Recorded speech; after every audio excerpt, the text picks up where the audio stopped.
Welcome, ladies and gentlemen, to the most prestigious event in Star Trek Timeline's history. Send out your shuttles. Recall your voyages now. Call your mama and tell her to tune in to the #1 premium anticipated event of the year, the 3rd annual Timelines Talks Awards Show 2022. Yes. Welcome, ladies and gentlemen, to the most prestigious award show this side of the Romulan Neutral Zone. Yes, this is our 3rd annual Timelines Talks Awards show. And, oh my, actually cannot believe it has been 3 years. We've got an action-packed lineup of awards to go through tonight. But first off, let's say hello to our recurring figures automaton, looking sharp as ever in his American prestige, and Stars and Garters. And joining us for his first award show, welcome Ben from WRG. Thank you, Ben, for joining us on this auspicious occasion. Thanks for having me. Thank you. Very excited. Thanks for the invitation. Absolutely, always welcome. We've got some fun. See, he calls it an invitation, but he basically he muscled his way in. He said, if you ever want me to appear on your show again, I'd better get an invite to the most prestigious event in Timeline's history. You literally cannot miss it. This is the finest of the finest. We pulled out all the stops. And what is going on with my lights tonight? Hang on. There's some professionalism going on here. There we go. We're going to have a WRG employee on the stream, and Idle's first idea is to parody them in American Psycho, and then put a clip montage where the F-bomb is yelled repeatedly. So thank you for that wonderful intro, Captain Idle. You can't pay for promotion like this. You can only get it for free. All right, Idle, you're a little quiet. Apparently I'm quiet. Okay, I've turned myself up slightly. But yes, we've got... No, turn down. But we'll introduce the category. So yes, we've got a lot of categories to go through tonight. These are going to be some of the best and questionable features from Star Trek Timelines. We have the Community Award, which thank you everyone from our Discord for voting on the 2 awards for tonight. Ben has brought a bunch of Developers' Choice Awards, the first for this year, which we're very excited to see. This is going to be good. But gentlemen, any words before we start this auspicious occasion? Yes, a couple shout outs from me. First of all, if you see this little girl on the wall behind me, that is a print provided by 2 of our viewers, Paura and Cranky, of my late kitty cat, Charlie. So thank you very much for that. That arrived today. That's wonderful. And in the category of Frank of the Year, the winner is Frank. Hey. He was a little upset that he wasn't included. So there you go, Frank. You won the first category of the evening. Okay. Well, let me find the right category, because this is where it all goes wrong. Right, our first category for the 3rd annual Star Trek Timelines Talks Award Show of 2022 is... In the category of Strange New Worlds Crew of the Year, Evisuit Hemmer, Talia and Runa, Lieutenant Commander Spock, Dr. M'Benga,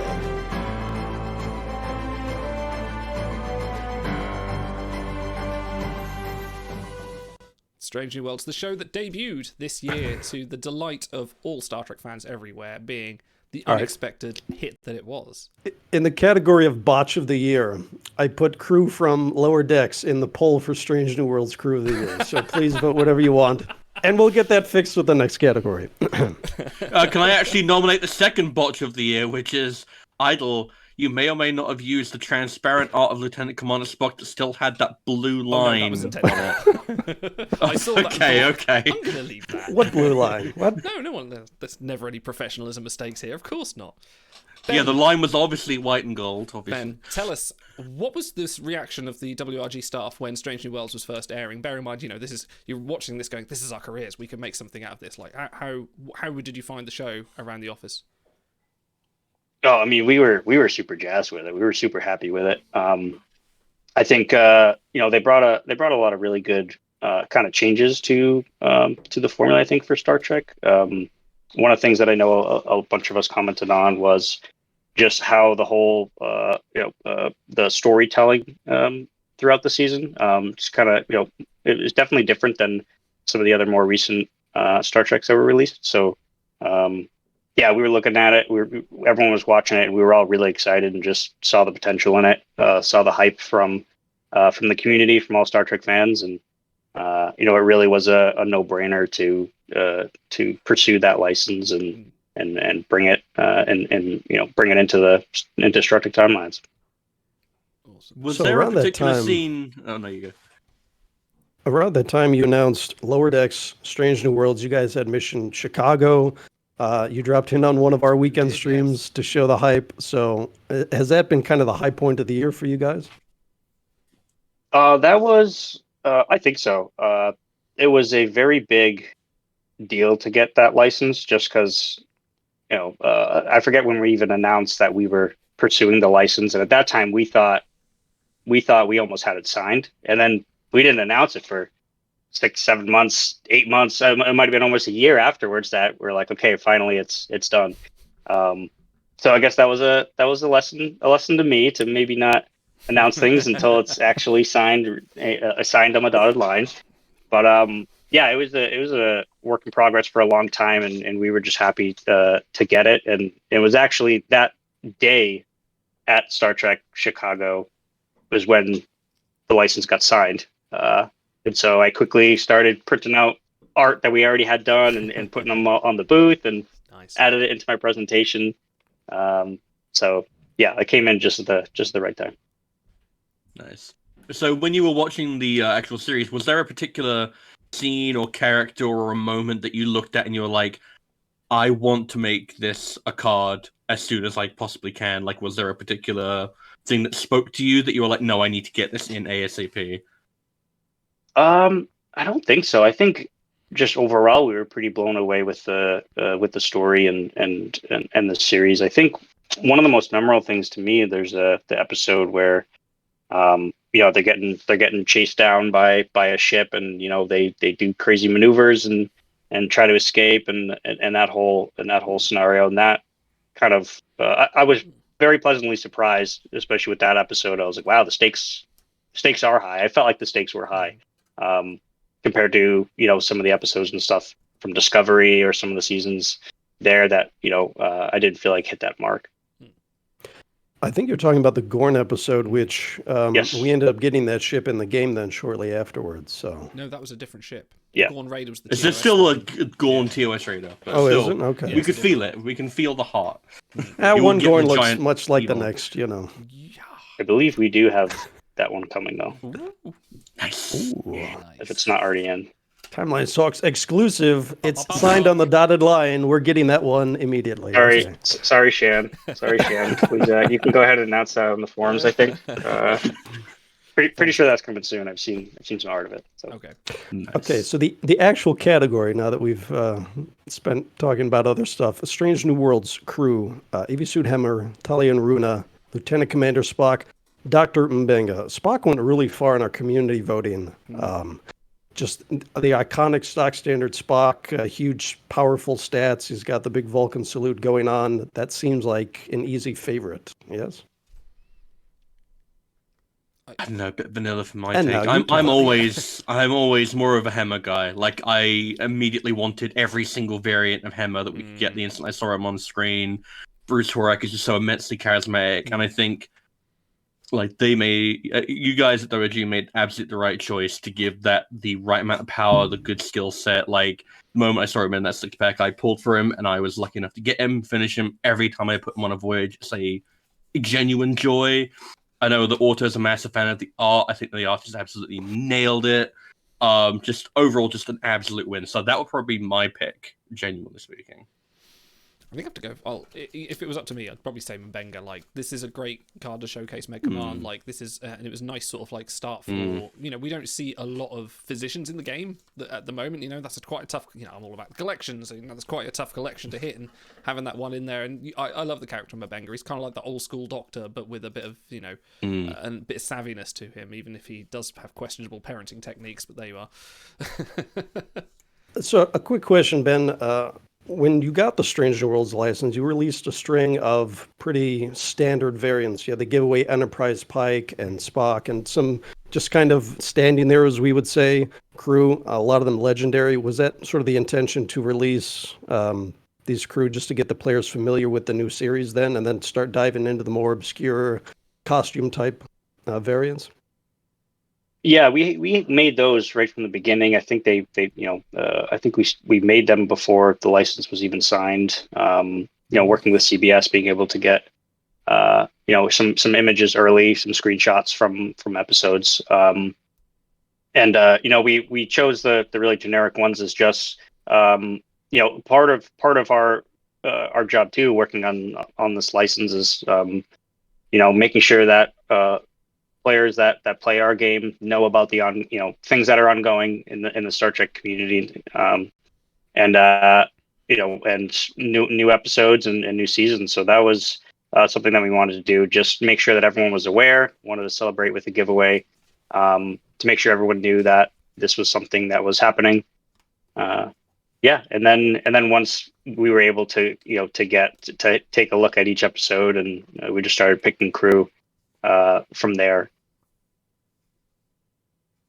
Nice. All right, Captain Idle. I think it is time to Does announce the our winner. does the Shadow Cabal thank you. voting committee? Let's find out. Ooh, My filter is decloaks in. Look at that. We have the winner here. Production values out the roof this year. Okay, and I forgot the drum roll, but there we go. So our winner this year for Best Strange New Worlds Crew, Lieutenant Commander Spock. Congratulations, Hey! Lieutenant. Let's put a bit of a That's the upset. well done, Spock. You've done it again. Never. boy, you really got that crowd trained. They just stop and start on the dot. Okay, all right. Let's move on to our next category. In the category of Flavor Text of the Year, Commander Ransom. Jack Ransom is the USS Cerritos' first officer under Captain Freeman. He has broad shoulders, shiny hair, and... where was I going with this? Triple Koloth and Korax. Not even the genetically engineered triple hunting glamour can manage to dig Koloth and Korax out of this particular pile of troubles.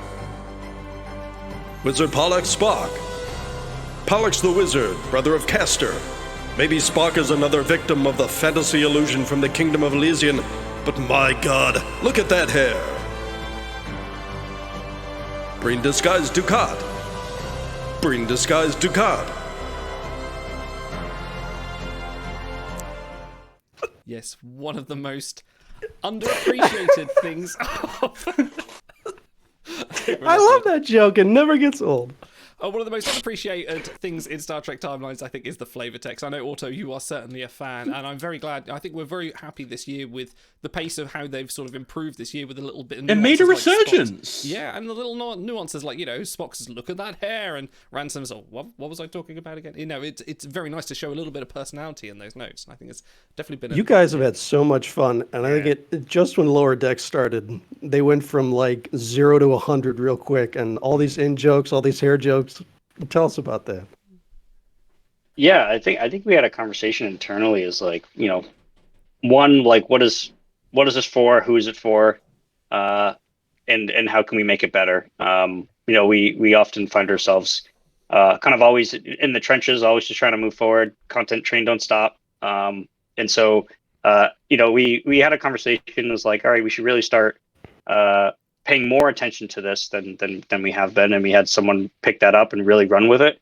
And it's been amazing, even since one of the first crew that we put out. We noticed the community commenting on it and really enjoying it. So we kind of built that back into our process and processes, and made sure we paid a lot more attention to it than we have the previous year. I have to say, I know Breen Disguised Dukat wasn't a 2022 card, but we felt we had to put it in there because it's still funny to this day. And please, Ben, never change it because it's so hilarious. Has it been like that forever? Yeah. It's been like 3 years, and I think we posted on the forums, and they said, no, he doesn't have flavor text, so it's a little incredibly funny. input error that Apparently he does. We- Yeah. It's That's very great. good. We love it. It technically is flavor text. It is perfectly flavored. Speaking of the other ones, I don't know what my pick would be here. Like Ransom's is very good, or Spock's is very good. Like there's some great Great choices there. I mean, like, kudos. Is this Ben? Please answer me. Is it the same writer that does the storylines, or do you get someone else to do the flavor text? No, I believe it's one of our designers. Oh, okay. Yeah. Yep. Oh, excellent. Okay. Shall we unveil the winner? I think of Chad this? has weighed in, and they prefer Breen Disguise Ducat. So there you go. Well, it's not up to Chad, and it's not up to us. It's in fact up to the committee who decides all these. The votes committee. tonight. So we have to thank. I our should shadow- point out that the amount of people who voted for that was 60% of the people who voted, and 9 of them. So nice. Need to show off our audience then. No, we have to thank our shadowy cabal of admirals for this vote. So anyway, the winner of the winner of best flavor text is Wizard Pollux Spock. Look at that hair. Hey. Congratulations. Okay. Ben, when you said you were coming on this show, you said we said maybe give us a couple of award categories to put in there from your choice. You came up with 5, so this is one of the 5. And let me just find it. Here we go. Right, this is the first Developer's Choice category. In the Developer's Choice category of Favorite Crew to Work On, Angel Gabrielle Burnham, Pathfinder Uhura, Shroomies, Vindicta Mariner,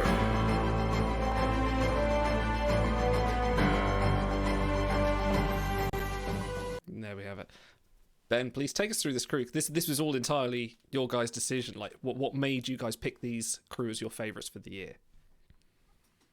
Yeah, I think it came down to the experience, from an idea to actually ordering, to getting the art, going through that process, getting it into the game, and for some of them too, just background dev diary stories of, wow, this crew is a nightmare to get done, or it was, we hit certain snags in the road, but and it came out amazing. So I think it's kind of a combination of all those things. We do release a lot of crew weekly and throughout the year, but it's always nice to kind of take a step back and take a look at your work and the team's work and hear about it from the devs themselves. Which crew that they really enjoyed. So you provided a whole long list of names. We just put 4 in the video, but some of the other ones, Princess Salian Runa, Corrupted Badgie, King Ridley, Camping Archer, and Porthos, Rin, Agamus, Daring Tilly, Dread Pirate Q. That spans the whole... I've got to ask, because you're a big Delancey fan, as are we all. And this is an originals Dread Pirate Q based on like a cult classic movie. What was the process behind that? And did Delancey have any input on that? Yeah, Delancey did not have any input on it. This was something that I believe Shan, myself, and our producer Joe having conversations just about, wow, we have a lot of Qs in the game, and a lot that that are definitely outside the box, right? He's a very out of the box kind of character, and so we're like, all right, where can we take this? We have Q and on all these different scenarios, but I've always been a big fan. I have found pirates to be fascinating. That's just something I grew up on watching the Pirates of the Caribbean, watching all the pirate movies, and I'm like, pirates are just crazy people.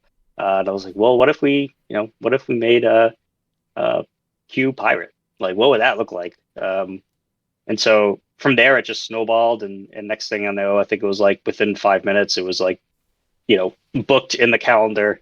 Be like, all right, we're doing, we're releasing this character. It's gonna happen. And so, some of them, some of the ideas we come up with crew, or we see crew from new episodes, and we're like, we gotta get them in. And sometimes we can kind of turn those around quickly, depending. Has anyone sent it to Delancey yet? Has anyone pushed the image across to see what he thinks of it? I'd imagine he'd love it, to be fair. I'm not sure. We do still keep in contact with him every once in a while, so I might have to send that over to him. Yeah, because and the go, alternative title for that could have been like Silver Fox Q, because it's a very good looking card. It's great artwork. Yeah. Really nice. Mm. Yeah, he was. I voted for Dread Pirate Q, but did not make the cut. Oh no. Ooh, well, I think So you'll have who to- did win? Yes. Drum roll, please. Oh, the category yes. of. It's got the wax seal on it and everything. Oh, it is actually a tie. Oh. It is a tie. Ooh. Pathfinder Uhura and Vindictive Mariner. Oh wow. Oh, fantastic! Congratulations. That's an upset. A No one saw tie, that coming. a All the tie. bookies are going to be awfully disappointed about that. Boo! Boo! I have a Boo! question about Pathfinder. Why do you do Uhura, this? Because she came out Because fairly you had Dread Pirate Q in your hands and you gave him up. But they would have put him in a Tuesday pack if I hadn't done it. Your Q-Love lives, and you award another. Q-Love saved her in fleet boss battles, and she treated him like garbage. And that's what she is, the queen of refuse. So bow down to her if you want. Bow to her, the queen of slime, the queen of filth, the queen of putrescence. Boo! Rubbish! Boo! And scene. fantastic. That is our ode to the great movie that inspired Dread Pirate Q. And he should have won. Conceivable. My question to you, Ben. Pathfinder Uhura, she came out quite quickly after the sad passing of Nichelle Nichols. How did you have her in the pipeline already, or was that a very quick, like, we need to do this now, we need to get this in, both for sort of pay respects and kind of get this in the cycle? Yeah, I can't remember if we were already planning a Uhura for a future content need, and I think we were already in that process of, making the art and whatnot, and we're like, well, what if we're able to spin this around and be able to release sooner, just to just to commemorate everything there. So we were able to do it. There was some some bumps along the way, but we just really wanted to capture her involvement, and we want to do it in the Star Trek way, and that was a good scene to kind of do that, a good setting for it. And I know as for the Vindictive Mariner, I believe that one came across pretty. I think a bunch of us watched that episode and Lower Decks when it was released, and we saw that character, mainly like all the different variations of those characters in that episode, and I remember multiple folks came in the next morning and were like, all right, so can we just book all those crew now? Like, are we making a mega of it? Are we like how are we getting all those crew into the game? Because we were just so excited, and that was an amazing episode. So yeah.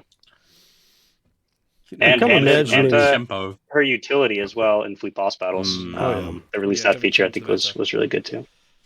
Yeah, we've definitely noticed an uptick of shipability for the crews have gone drastically up since then. So I imagine that's something that you're paying particular attention to as you release crew. Yeah, we want to not always develop for a specific need, but we definitely want to have that in mind when we are releasing new crew, and especially as we release new features and whatnot. We want to also release crew that are that you're excited to use in those features, especially the new features. So that was the kind of mindset behind Vindictive Mariner. Okay. Our next category is one you can pick, chat. This is going to be up to you, but our next category is... In the category of Best Artwork of the Year, Ixtana Raz, Princess Talia and Runa, Master Furchid Fallow, Chancellor Azadbur.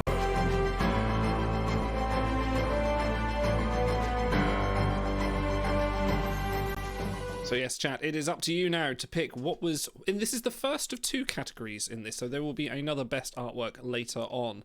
But pick for the first round here, which was your best artwork out of those four categories? So vote now. All right, You time to get all my hair flips ready so I can tilt the vote.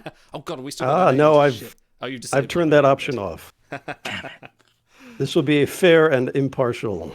It shall be. So, chat. Personally, I don't think voting this one should be close now. It should at be. all.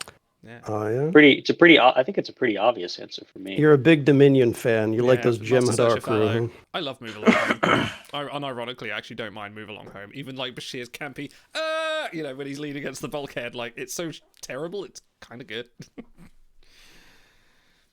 It's the Jemadar, man. He just looks so pissed.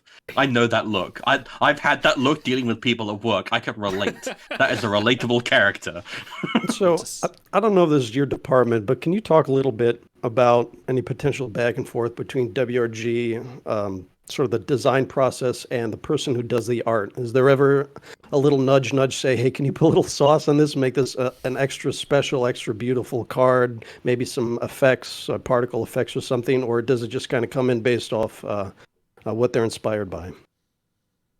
Well, with the process, the designer will first make we call them a cab. So they'll basically, write out, I want this crew from this episode, but I want them to be turning this way or capture this kind of scene, and offer reference of that. And then same with facial references. So, part of a cab could be, a crew that's looking a certain way, but in that scene in the episode, they don't have a clear visual expression. So we will change that, right? We'll get find another scene that with that actor or actress with a different expression, because we're just trying to bring these crew to life. So basically, a designer will kind of fill everything out, how they want to look, which way with which expressions, and then send that over to artist. They'll block it out, and then there's conversations back and forth there, and then eventually all that back and forth leads to the final product, and then we send it over to CBS, and then we get some feedback from them as well. So both Princess Talia and King Ridley were in the Dev Choice Crew of the Year. I take it you guys really enjoyed that episode and are looking forward to more variants from that one, yes? Yes. Yeah, we all really, really enjoyed that episode. I think like as soon as everyone saw that episode, like your mind just instantly, just because I'm twisted like that, but my mind just instantly thinking to timeline, just like, there's like a holodeck collection here. We got all the variants here, and I can't help it. And the problem is, I watch other shows now. I'm like, this could be a variant. Oh no, wait, wrong show. When there's no Doctor Who timelines, is there? Oh no. Yeah, you're watching Andor, and you're like, yeah, this will go No, great pretty with my much. Star Wars Go card balls. collecting game. Like, It's tortured. I'm pigs. glad you made the Star Wars joke because I can't. Being working on Star Trek, Oh, it's I get true, yelled yeah. at. So yeah. I'm very glad that would you get your do. family. That would get your family. Yeah. Oh, dear, yeah. Yeah, Hate don't worry, mail. I'll take the plunge. Yeah. Is that Yeah. a sniper dot on Yeah. your head? No, okay. There's just someone playing it. Well, I believe we have a winner. Otto, would you like to do the honours for this round? Well, hold on, I've already got the pull up. Drum forever, motherfucker. All right. And the winner is...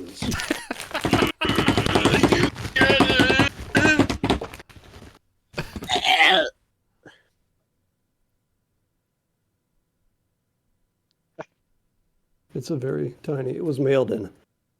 The winner is Princess Talia and Runa. Hey. Stars, you right? What? Are you okay, dude? What? What's going on? He's dead, Jim. Oh, right. I'm fine.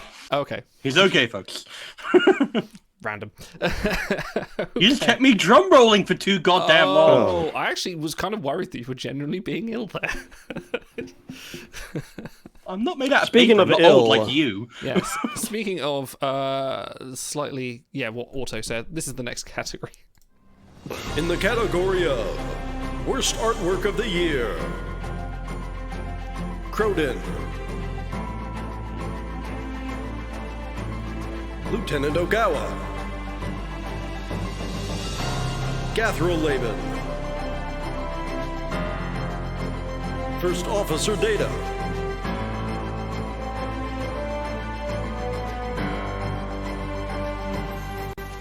Yes, and I'm sorry, Ben, but we do have to talk about this as well. The worst artwork. And chat, you get to pick this one as well, so you can't blame us. Which would these 4 crew did you think didn't quite deliver the panache you were expecting from the prestige that is Star Trek Timelines? By the way, to the person in chat who said Idol should have had a Stream Deck drum roll trigger, he was warned ahead of time of this You didn't and tell me, completely. and I forgot. It's well, I could try. We'll and do it find live. one now. Yeah. Where's my drum kit?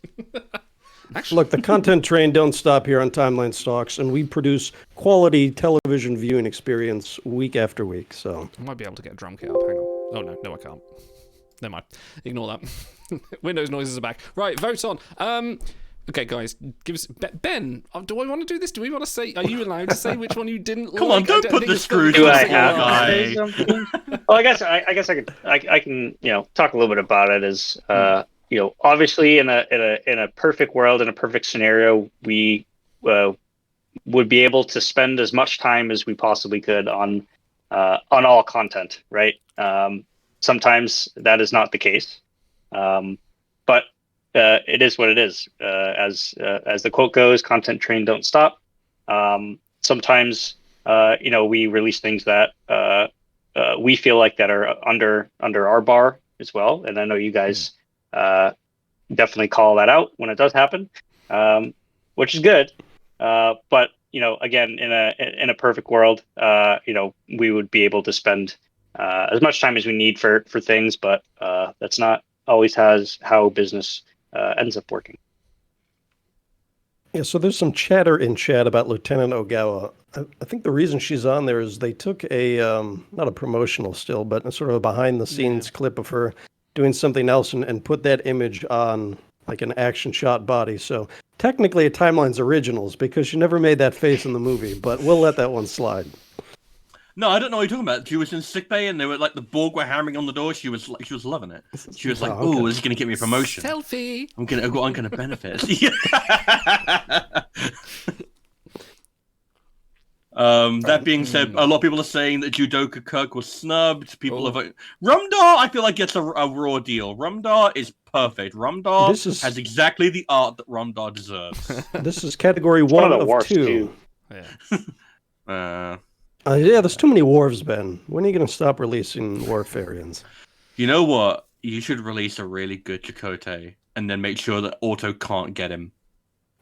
Oh, okay.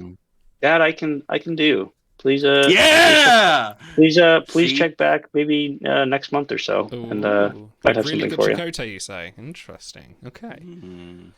For Puffcast Oh, has to be listeners. really good. Well, Has to be really good.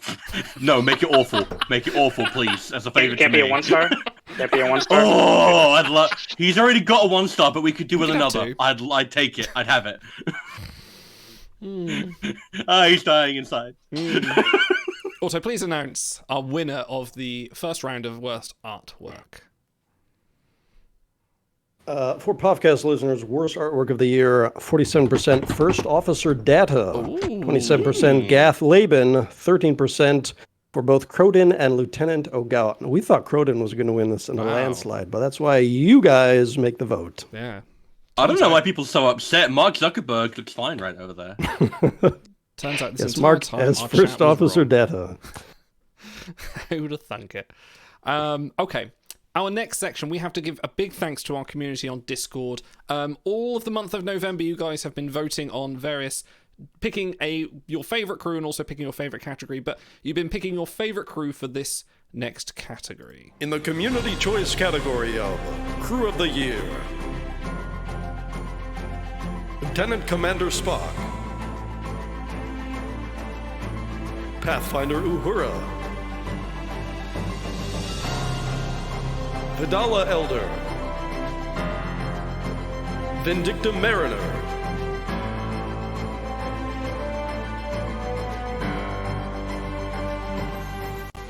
So yes, the conclusion, all the votes came down to those 4, and there was a vote held by the community to decide which one was the winner. So no, thank you everyone for voting on that one. We had that through all of November.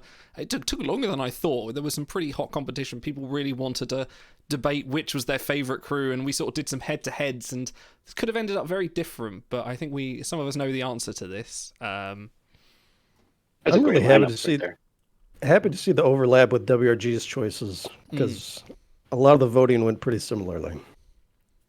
I'd imagine there were probably some of the same conversations and arguments as well. There was definitely some, I wouldn't say heated debates, but more sort of like lively debates about who was their favourite ones and why. So it was good to see, actually. It was nice to see people sort of going for it. But shall we get the results? Or shall we... I like how the live vote is actually different from the vote we did on Discord. So we're I doing guess we another have vote two for this different one as well. audiences. Oh. Well, you know, you gotta make them feel like their vote matters, even when it clearly doesn't. But Please. we'll call this player choice. Okay. And we'll release them Streamer's choice. sequentially later on. Streamer's choice. That could be like a brand of wine. I don't think you want streamer's choice wine. That would be a very salty brand of wine. Yes. It tastes of disappointment and six packs. Okay, also, go on. So since we already know this and the vote is redundant, drum roll, please. Stars, you okay? Are you going to survive this round? Is that the drum slower? And Like I'm in a the big winner area. is Pathfinder Uhura. Hey, Well deserved. Well I think deserved. it was a very close vote between her and Lieutenant Commander Spock in the final. There was like literally neck and neck, and there's a lot of back and forth going between. I think there were a few votes changed. I think some minds were swayed during the initial debate. You know, for all the guff we gave WRG, this was the quintessential. You guys hit all the notes perfect. You released her quickly after the news came out. A very usable crew for absolutely everyone. A giveaway crew so that no one's going to miss out. The artwork is cool. It's like it hits all the notes, and you guys did fantastic on that. So well done. Thank you. Thank you very much. The real winner here. I feel like I won. Yeah. Just like cradling an award. It was me. I did this. Oh, shit, No, I it's won. it's the whole team from the from design to art. You know, Accepting the award sometimes on behalf of WRG. it's really great when the stars do align, especially for you know, for this scenario. We definitely wanted to do it justice and make sure we hit it out of the park. Awesome. Okay. For our next category, this spans the entire length and breadth of the timeline's history. This is, well, I'll let it speak for itself. In the category of least memorable mega recurring crew with dip in command, Dupler Emissary, Suspiria, Humanoid Figure, Borg Queen, Minuet, Lothario Q, Luau Q, Kortar, Lieutenant Sahir, Sirach, Kol of House Core, Thrax, Picard and Number Timekeeper Tanavik, Insubordinate Graduation Amanda Grayson, Infected Trilus of Iza, Dupler Emissary, Insubordinate Mariner Graduation Amanda Grayson, Infected Trilus of Borg Queen, Minuet, Lothario Q, Luau Q, Lieutenant Sahir, Kortar, Sirach, Kol of House Core, Thrax, Picard, Number 1, Timekeeper Tanavik, Garth Vazar, Suspiria, Humanoid Figure. So yes, bear in mind, please, that we recorded this before Kovic was released, so you kind of broke it for us. But yes, this is looking at all the Dip and Command Sec or Psi crew that have been released over time, and my word, there have been a lot of them. Yes, 18 former Mega crew with a Dip and Command. We didn't even include the giveaways, 2 of which this year both Pikes had Dip and Command, but it seems to be a recurring theme. Anyway, now you talk. No one wants to I- risk no, I- offending Ben, so...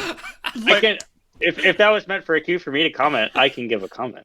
Oh, here we go. It's So getting spicy. no, this is not going to be a heated. I'm not going to be throwing shade. No, we want to be authentic to the episode, and that's one of the main things that we always strive to do. So, being Star Trek, there's a lot of examples of command and dip, and there are times where we do lean the other way, or and maybe don't use a skill that the crew or from that episode would have. But as we get comments on crew that maybe don't have certain skills, we also get the same with traits and whatnot that we also try to be authentic with. So yeah. Well said. Okay, before we let this awkward You guys are pause going to run let him down off so anymore. easy. Oh, please interject. No, go ahead. I shouldn't have brought up traits. I'm sorry, Otto. He's our guest here, and we're happy to have him on, right, guys? Nothing could go wrong on an award show. Okay, I'm the winner. By the way, we still talk about the time you slapped the proverbial whatever out of us when you came on and had those zingers. The game is dead, right, Otto? So, more of that. You have to give back to us what we give you guys. Yeah, They've earned well, it. They've I'm done also- nothing to earn it. That's why, and I tell Sham this all the time. That's why I shouldn't be on the forums regularly. I'm defensive of our work, and behind the scenes, everyone works very, very hard to keep this train running. And sometimes the forums can make us feel sad, but that's okay. Don't worry. Don't We're worry, here that to- goes for all of us. They make us feel We're here to sad as pep you well. back up. All right, the winner of least memorable mega recurring crew with Dip and Command is it's all of them. And now let's let this Everyone's a winner. Everyone is a winner. Okay, Ben, this one is now for you. If I press the right button, there it is. In the Developer's Choice category of Favorite Event of the Year, Bitter Bites, Radio Silence, Barking on the Bridge, Medicine for Mayhem,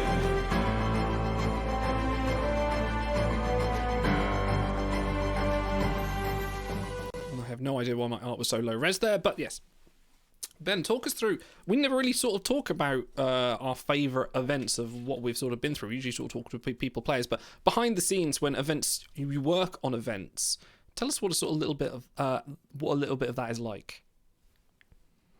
Yeah, they're usually kind of pitched, by our writer who, will write everything for each event.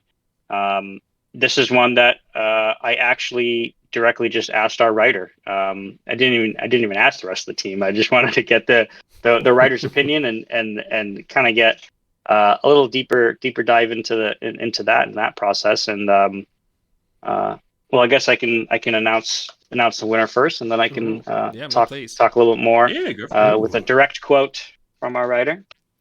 Drum roll, please.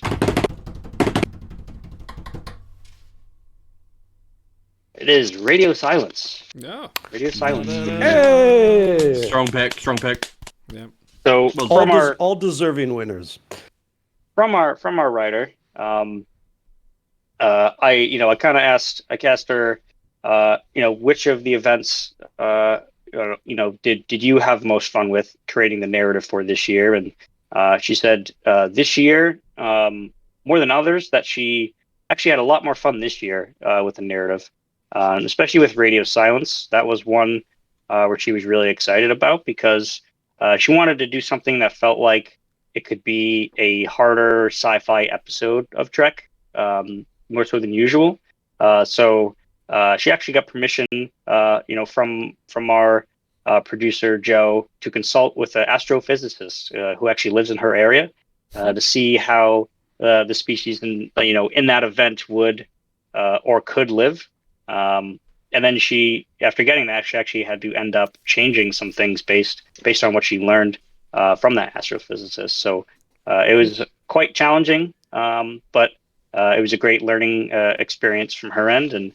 And she does occasionally have to do some scientific research for other events to kind of fill in the blanks. But this was one where she wanted to explore an idea from the ground up, but staying authentic and being backed by science. So when is Star Trek Timelines going to accurately model a black hole like Interstellar did? I'll call up that company and just get the direct the direct file and Oh, just okay. throw it in there. That's the easy. Be simple, Yeah, like LG phones everywhere just explode in people's hands as they try and render it.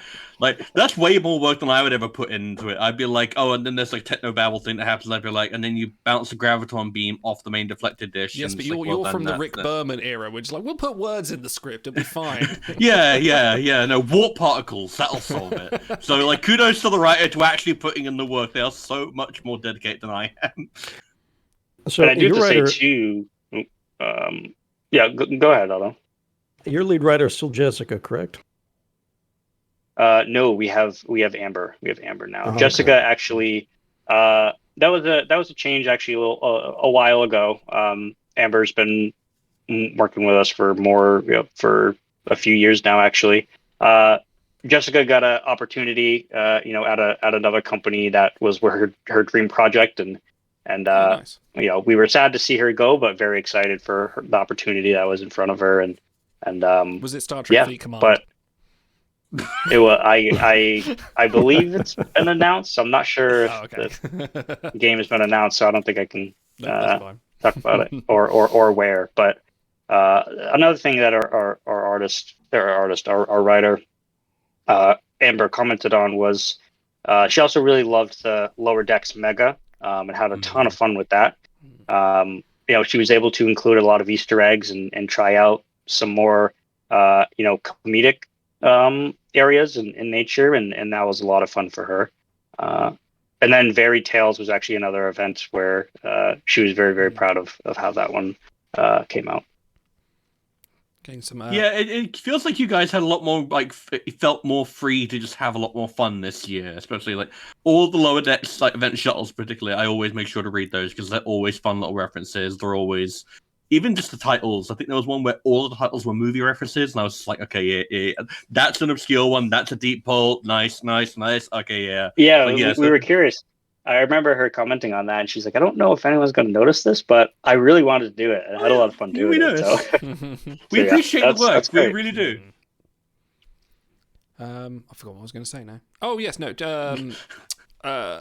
Janos from chat says, can we have Amber on the show? I think if we get a writer on the show, we need to be playing What the Dub. Definitely. I'm sure that'll go over well. There will be no off-color references, no Klingon jokes, right, guys? Listen, we haven't made a No, I'd like- soup joke in weeks. Come on.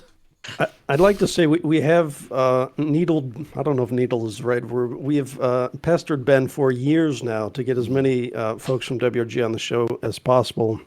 Fury, Joe, Carmen, and Ben, who have appeared, have been lovely, and it's great that they were able to stop by for our charity streams as well, not just talk shop all the time. So thank you very much for that, guys. Absolutely. Yeah, and I'll have to be on a chill stream one of these days, where we can talk about other things, travel, life, food. Which, am I the only one Food. drinking beer today? I went out and got not. some great can art just for today. Zombie dust. Wow. That's cool. Zombie I've actually got a dust. game that looks quite like that on my back shelf there, but zombie dice. What you got, Ben? What are you supping on tonight or today? I'm a big Sam Adams fan, and so every this time of year they always come out with a winter variety. Yeah, the winter lager. Yeah. So this one's actually the black lager, dark and roasted. Very, very, very nice. Medium body, with a deep roasted character. Just like me. So very, Checks in the mail. very, very pleasant. Little did you know, Roasted- Amber's also writing the taglines to Sam Adams beer. So excellent job, Amber. Thank you. We're actually sponsored by Sam Adams. Hey. Yeah, so all of a sudden you have to start making more alcohol From for your Boston? characters. And all of a sudden the art changes. Like, hang on a minute. All right. Roasted character, isn't that just you, Idol? Hey, here's what you guys are about. Yeah, that's true. Right, okay, next category. Last one before we have a bit of a break. Here it is. In the category of Collection of the Year, Take a Chance, The Gambler Collection. Animated, the Animated Series and Lower Decks Collection. Blue-Blooded, the Andorian Collection. Great Compassion, the Caregiver Collection.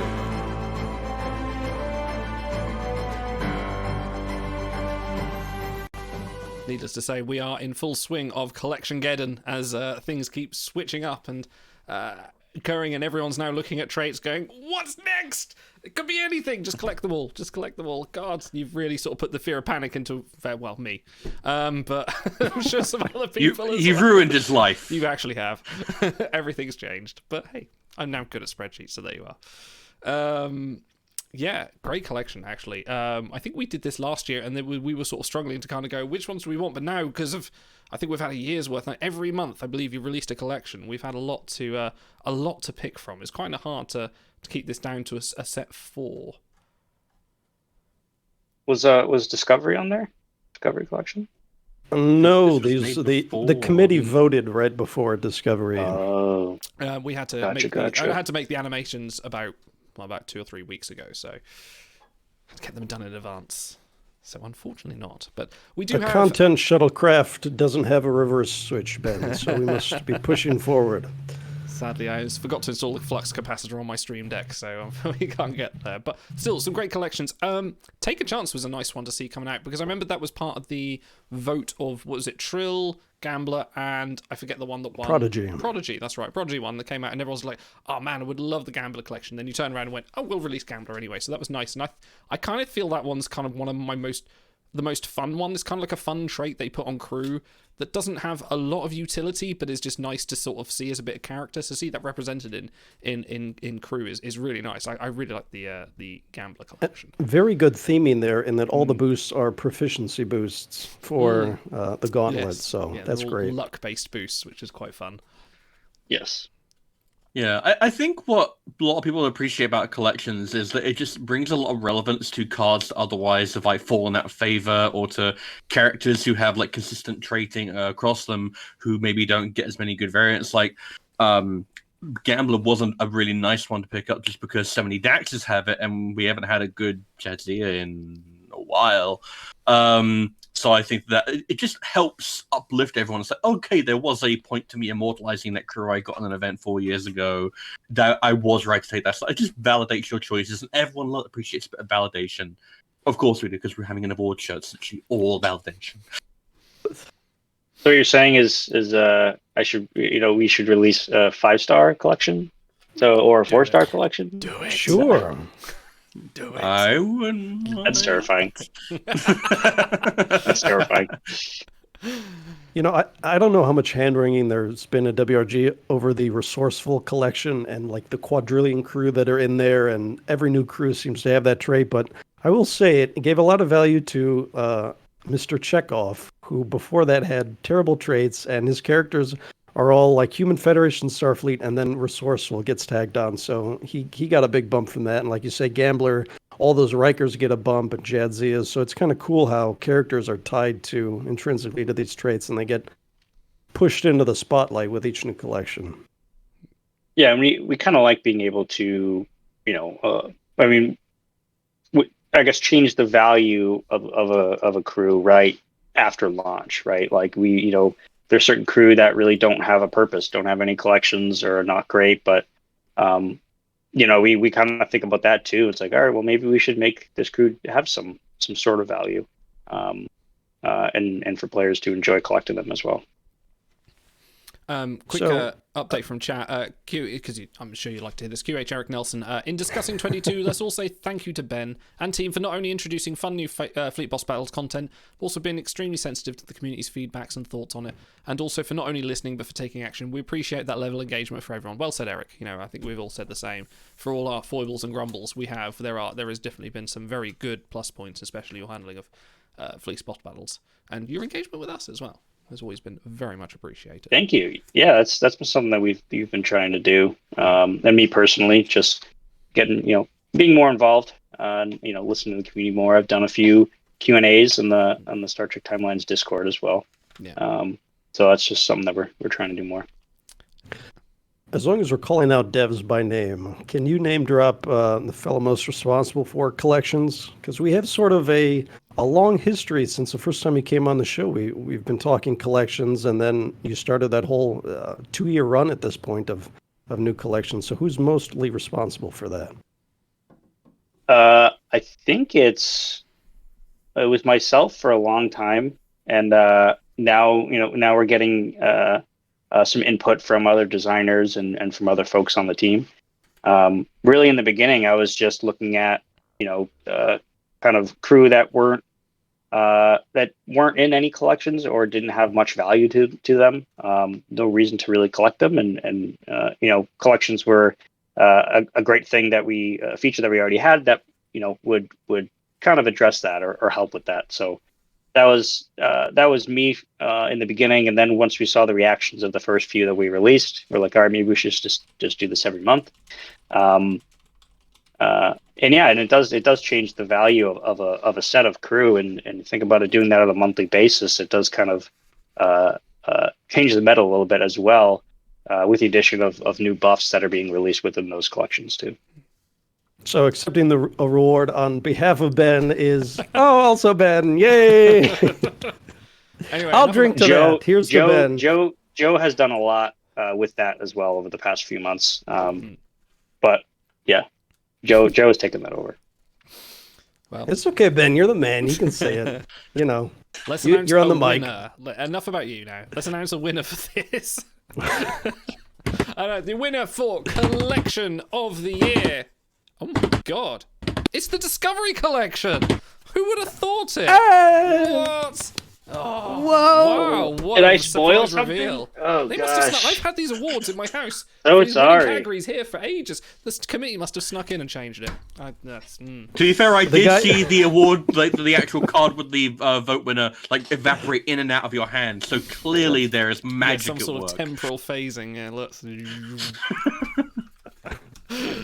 I didn't even realize you were going to do that, and I was just like, "What about the Discovery Collection? That was a good one. We just released it. We thought we did a good job."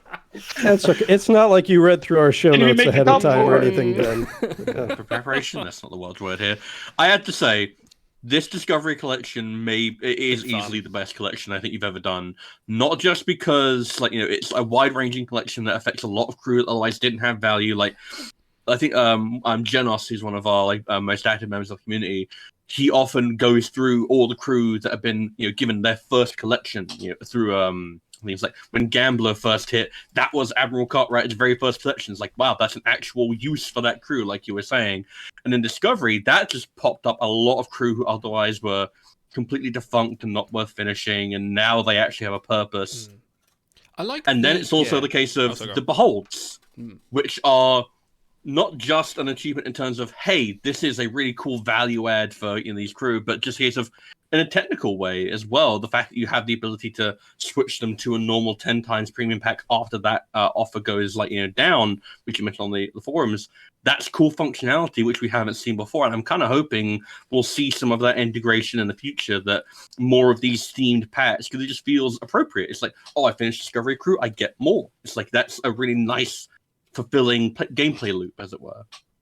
Yeah, I'm glad everyone has been enjoying it, because it was something that we've wanted to try for a while, and we've tried kind of pieces of this before, right? Like we've tried releasing a collection along with a mega, right, a themed mega, but we've never taken that next step and have had a pack kind of lined up with that includes almost all of those crew. So that was something that we wanted to definitely try, and it was definitely something different that we have this pack that's spanning the whole month, and so we just wanted to go for it. But there was another part of that too, which was, we a while ago we wanted to make hidden traits searchable in game, and so we basically booked. It's like, all right, we're gonna book this work. We'll have it done, and then we're going to do Discovery Mega. We've wanted to do, megas of specific series and specific hidden traits and stuff. And but there was no way to search for those crew. But our kind of workaround that was like, all right, well, let's release a collection of Discovery, right? At least players can be able to kind of look at the collection and see all the crew that are in there that will get a bonus in the events. So on the large whiteboard in the office, are there other show collections yet to come? TNG or Picard show or Deep Space Nine, etc.? I don't think we have one planned currently, but I would think that it would happen again. We would do another one. but we still need to finish the month, and I need to go look at the data to see how the collection performed, and it was also very different fun. too. Like, Hmm. we have the the packs that are being given in there that kind of give a limited time kind of feel to it, right? Like, I want to get those discovery packs. Packs are only going to be up for a month, right? So there's a little bit of urgency to it, which is something that we wanted to try out as well. It was definitely fun. Like, I think, like, usually sort of like, for, I mean, I'm a late game player, but like, you get your collections and then you sort of like, you get to whatever tier you're up to, or you complete it, and then you look and think, right, how can I improve it, add to your spreadsheet or whatever, or you just sort of collect it as you go. This one was a little bit more like, I'm not just collecting the boosts, I'm not just collecting the packs. I'm like, oh, this is a limited time thing. It felt fun, and that's kind of was a nice extra bonus, as well as obviously the boosts as well, which is always nice for the gameplay. There's definitely a player in a Discord I'm in who said he had such good luck with the beholds that came from the collection that he was going to buy some more outright with dilithium and keep that roll going, as it were. Interesting. You have, we appreciate it. a timed objective event where you have to spend some dilithium and get more discovery packs, but no, we won't say about it. Okay. Yeah, anything that gets you to engage with the game and play more actively and be like actually excited to open up the game. It's the reason why we love Honor Sales so much. It's not just because we receive things in turn. It's because it encourages us to go in every day at a certain time, be like, okay, look, what can I do here? Rather than be like, well, I guess I better do my dailies, better check on what's going on. It's like, no, being excited to go into the game. That's why we play it. I think now we're looking at like future collections going, ooh, what's this going to be? Is it going to be boosts, or is it going to be, it's going to be like the Prodigy collection where like, we're just getting shuttle book tokens. Okay, we can ignore that. Or will it be something fun regional? So, all eyes are on We've definitely changed it. I mean, collections used to be a smaller pool, and now we've kind of blown that roof off. So are we getting a human Federation or Starfleet collection? Or can we permanently cross that off the list? That'll just be everyone. Will be yeah. The everyone collection. I don't think I'd go that route now. No. Okay. Change. Let's take a quick break from the awards. We have lots more awards coming. But I believe we're going to hand over to Ben for a bit. You're going to talk a little bit about the team and some. Not that you haven't already been going on a bit, but you're going to talk about sort of more specific focuses for the year and how things have changed. Yeah, I can talk about we did a forum post last week. Was that the one? I believe it was, yeah. Oh God, he's gone. Sure. This show runs itself anyway. Yes, it came out. What was it, last week? Yeah, it was the state of the game, I believe. There we go. Let me pull that up. Shanna's working overtime because she has so many updates. Right, December 12th. Right, the state of the game. Yes. Which covered 9.2, the new client release in early January, talking about updates to fleet boss battles, and then stretching as far as 10.0.0. Yes. Yeah, I can talk about that a little bit, and then I think it was another thing too that I'd like to bring up. But yeah, so we released a state of the game last week. Announcing the honor cell and everything. So I hope everyone's using up their honor now. But with 9.2, as previously announced, with 9.2, we're going to be releasing that in early January. So we're in the final steps of that process there. The client has taken a little bit of extra dev time just due to the nature of some of the changes. That include a bunch of tech upgrades and engine upgrades, and a bunch of other necessary upgrades that we've had to do. And a lot of these things we actually ended up having to push off over time because we had other things that we had to get done. But this is just kind of the tech cost of kind of keeping the game rolling. So, engine upgrade, which is a huge taking. We have to QA the entire game, every functionality, every process, everything. So, huge changes there that require extensive testing. And we didn't want to release the client without some player-facing changes as well. So we took the opportunity to complete some QOL items. So there's going to be a few in voyages, like your previous ship will be selected the next time you start, and then the ship selection in voyages will now use the shipyard UI, making it easier to select the ship that you want, which I know that's been asked for a long time. And then we've also done a bunch of changes and QL updates in away missions, just bringing more attention, bringing more information to the player so they can make more informed decisions. Some of you might be asking, no one really asked for that. Why? There isn't a reason for that, and can't talk about it now. But there'll be some cool stuff coming in 2023 that I can't wait to talk about. But we wanted to take this first step to do that. And then some fleet boss battle changes, restricting admiral to officers, restricting the start to admiral and officers, and then just a couple other changes there. And then the bridge level expansion. We covered this, but the game development things often change a lot. We've tried to take big steps and being more transparent, and that's one of the risks when things do change. When design comes back to me and says, "Hey, I think we should do it this way because it's just better," and I can be like, "Damn, no, I said one thing to the community, and now I got to go back and take the heat and say something else." But I think speaking for myself, people do appreciate that honesty as opposed to sort of covering up with corporate speak. We just say like, we're changing because things change. I think as people appreciate that a lot more than trying to come up with a reason that may not feel honest. Yeah, no, we try to be transparent, and there's always a reason for it. We wouldn't just do it for no reason. There's the benefits outweigh the costs in that case, right, to make these changes. So and along with that, the second boss experience is not ready yet either.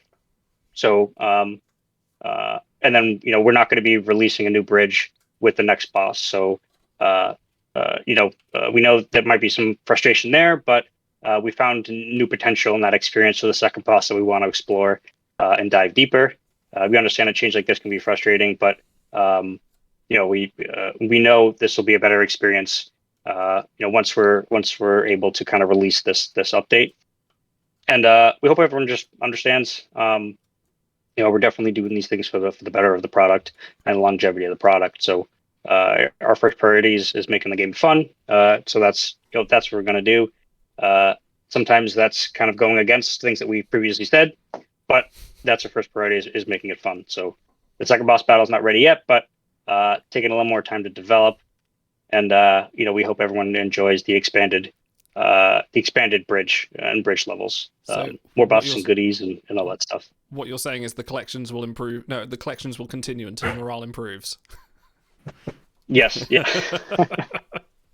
Collections for everyone. Can you tell us yet, and understandable if you can't, so you're going to be expanding the current original series bridge. Now, is that forever, or would you maybe revisit adding a second bridge at some point when you're able to nail down some of the other issues that you're working on currently? Yeah, I think it depends on I guess reaction from players, right?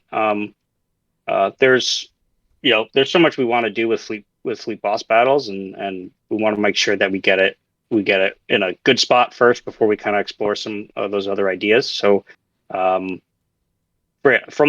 wouldn't say it'll never happen, but for now we're not going to be releasing a new bridge, but that can change when we kind of release this update farther down the line. That'll be post 10.0. That'll be 11.0 potentially, but that leaves 10.0, which we do have planned for next year as well. And can't talk about it just yet, but keep an eye on our the WRG YouTube channel for I'll probably end up streaming early next year and within the next few months. But I can say that will involve Immortalized crew, and it'll be more content for everyone to chew on. A lot more content. So will I be able to get all my immortalized crew to just pile on the giant green space hand that's going to be the next big boss? Please tell me it's the giant green space hand. No, it's going to be Jack Ransom's head. We all know this Oh, already. that's a good one. It's Oh, not man. TOS appropriate. I want It that needs so to bad. be the giant green space hand. Can you imagine? Well, a we're whole, not like, worried 12 because- months of just firing at Jack Ransom's head for the Fleet Boss battle. Make a little facial expressions every time he gets hit. And the final Oh, part like of the it is to Doom- defeat like him, the you have to Doom kick him in guy, the groin. right? Sorry. Yeah, the more Yes, damage he exactly. gets. Well, I did 10.0 wanna is add- bigger than 9.2, so it's going to be much better numerically. So we're not concerned about that. The numbers only get bigger. Yes. Yeah, 10.0 is a big update. I would say it's the size of Fleet Boss battles kind of feature. Oh, wow. So there's multiple pieces to it. Yeah, I can't wait to share more. The team's been very hard at work on it. But there It's is a dead game, guys. They're closing up shop. They're in milk mode. There's nothing else coming. Don't worry it's the about other way. it. It's we Timelines got more 2. features. We got more features. Timelines 2, a complete remake, a new app. Could you imagine? More features on the way. Awesome. But I did want to ask the team as well, our dev team, if they could build anything, if they could change anything of Star Trek Timelines or update a feature, or what would they do? And this is ignoring all business product implications. This is like, buy on this guy. If you can do whatever you want, quality of life or anything, what would it be? And I have a few answers here that I think would be interesting to kind of get, some of you, like your opinions on, how our devs kind of, view the game and see where improvements could be made. And this is ignoring. Yeah. Sorry. Yeah, this is ignoring all the obvious answers of things that that we would want to update, but an event narrative archive. So a feature that you could, we would archive events in the narrative, so they could be read at any time. Definitely would like that. Same thing with the episodes as well. Just a quality of life item. To clarify here, this is stuff they're talking about. This is not something you're actively working on. Just to clarify for anyone listening, this isn't actually in development or something that might be happening. This is just things that you guys are just casually talking about. This is all going on the WRG Santa wish list. Yeah, these are all just ideas, not current. They're not, happening in Star Trek, but thought that it would be kind of interesting to get, for everyone else to hear, what some of the devs think that, if they could do anything, what would they do with Star Trek Timelines? So another thing was just being able to dismiss multiple crew at once. That actually has been on the backlog for a very long time. But I digress. The personalization of crew and stats. So making your favorite crew better or more useful, regardless of its rarity or release time frame. We have a bunch of crew that their art is amazing, but their skills are that would be really not good. They're they're not up to par with the current. They're not part of the meta. So I think even Auto, you spoke about this, but literally years ago, speaking of like if we could have some sort of module where we take a crew just for its art and then just like swap the command, swap if someone in the same sort of skill set and just say swap the crew around so it can actually make my favorite crew better, or have them in the limelight. Red alarm! Red alarm! Red alarm! Thank you, Bernard F, for following. Thank you very much. Always Auto. Yeah, as is tradition, pull up in chat as we talk through this. If something sounds good to you, drop a vote in the poll and let Ben know. Yeah, because that's something World of Warcraft did years ago, transmogrification, where you can kind of put different stats onto items that you want to use, and maybe something similar where you can take really good stats like a top Voyager and put it on your favorite crew. I don't know if that's exactly what you're talking about, but yeah, that's been percolating with us for quite a long time. Yeah, it's like being able to make a crew that maybe you really like the art, making that crew better. I really want to use the specific crew. The art's really cool, but the stats are bad. Maybe I could attach a special item or something to this crew that increases the stats by a certain percentage that now makes them, part of the meta, makes them usable. So yeah, that was something. Another thing is from the dev's point of view, tooling. It would be great to stop making features and focus on tooling. This is tooling to be able to to make crew make events, all those things. So, over the years, we have kind of built up a tool set itself. But there's a lot more that we could do that would increase the devs' quality of life as well, which is always good to think about too. And then in general, player-facing quality of life stuff, just to increase the or decrease the pain points on Star Trek Timelines. And then an idea that I'm really happy about, but I tried for a while to get it in, but weren't able to. Which is kind of this addition to Voyages that the team was talking about for a long time, but that is now frozen. But it is a combined concept of Voyages with away missions and replacing dilemmas, with away missions. So send crew on a voyage.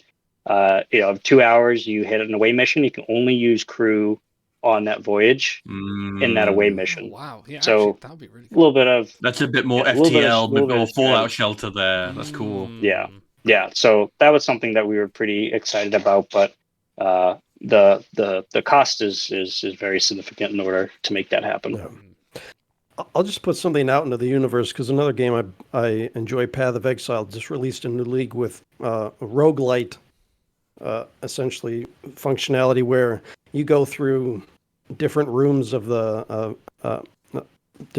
wherever you're fighting in the dungeon, and you get different buffs or nerfs that carry on throughout the whole thing. So something like that where your choices in the away mission might say for the rest of your voyage you get a buff to the command skill, or you get a buff to antimatter or something, or a nerf to something like that if you fail the mission. That could really add a lot of replayability to that section of the game. Yeah, I love that. That's I've actually been playing game Hades a lot recently. Oh yeah, that is and that's definitely one of those, and they've done that concept to perfection. It's an absolute blast to play that, and I know I've started a bunch of chats in our company Slack. Just about Hades and how totally different mindset now of design and everything. So listen, if you don't get to the first boss battle, and if you're not getting to the first boss battle and you're disappointed it's not Megara, you're just not human. It's like, which sister did I get? It's Megara, thank God. Right.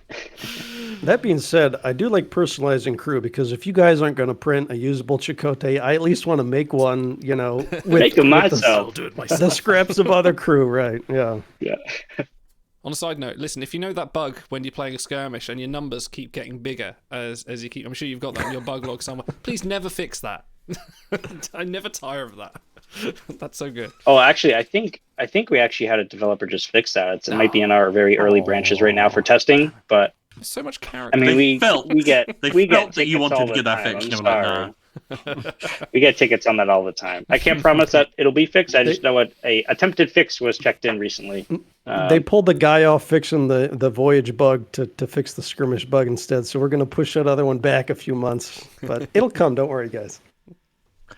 Okay, I have to read this commentary from chat because it's a friend of the chat, Nifty. Can Timelines fund some stereotypical mobile ads featuring the Timelines Talks hosts failing a gauntlet and things like that? Also doing a pull the pin puzzle. Is that like on Ebony or whatever, where you have to like pull it and then your treasure gets melted? Yeah. Oh, I'd love to do that. I'd do that for free. Better? Wow, now I know my next bit. And then there's just like Ben in the Q outfit just laughing at us at the end. That'd be good. I can guarantee you that WRG doesn't want the hosts of the show associated with their company at all. This is all on Ben, who's taken the time out to come talk to us, which we appreciate. I don't even work with WRG anymore. I'm just chilling here on my own now. Oh, you're freelance. He's a freelance. I see. Unofficial capacity. Can't be called on anything. Don't worry about it. Okay. Let's take as all good award show have. It's now intermission time, so we'll play a little tone when it's time for you to return to your seat. But in the meantime, I'll put together something. You in the audience, you stay where you are. We've got a little bit more of a compilation of some of our funniest moments of the year. So please stick around and have a watch, and we'll be back after this. Cairo raises a good point. Do you ever think we will get Watching Mugatu or Spread Eagle Boimler from No, you? never, Yeah, never. I don't think we'll get because those are very explicit. Look, they won't allow standard penetration on Stad Picard. Oh, right. I see what you mean by standard. Standard penetration. Voya Gumatu, yeah. I'm going to exercise in front of the water, and the subs will I'll come be in the rolling gym. in. I'll tell Jim to expect you. Okay. All right.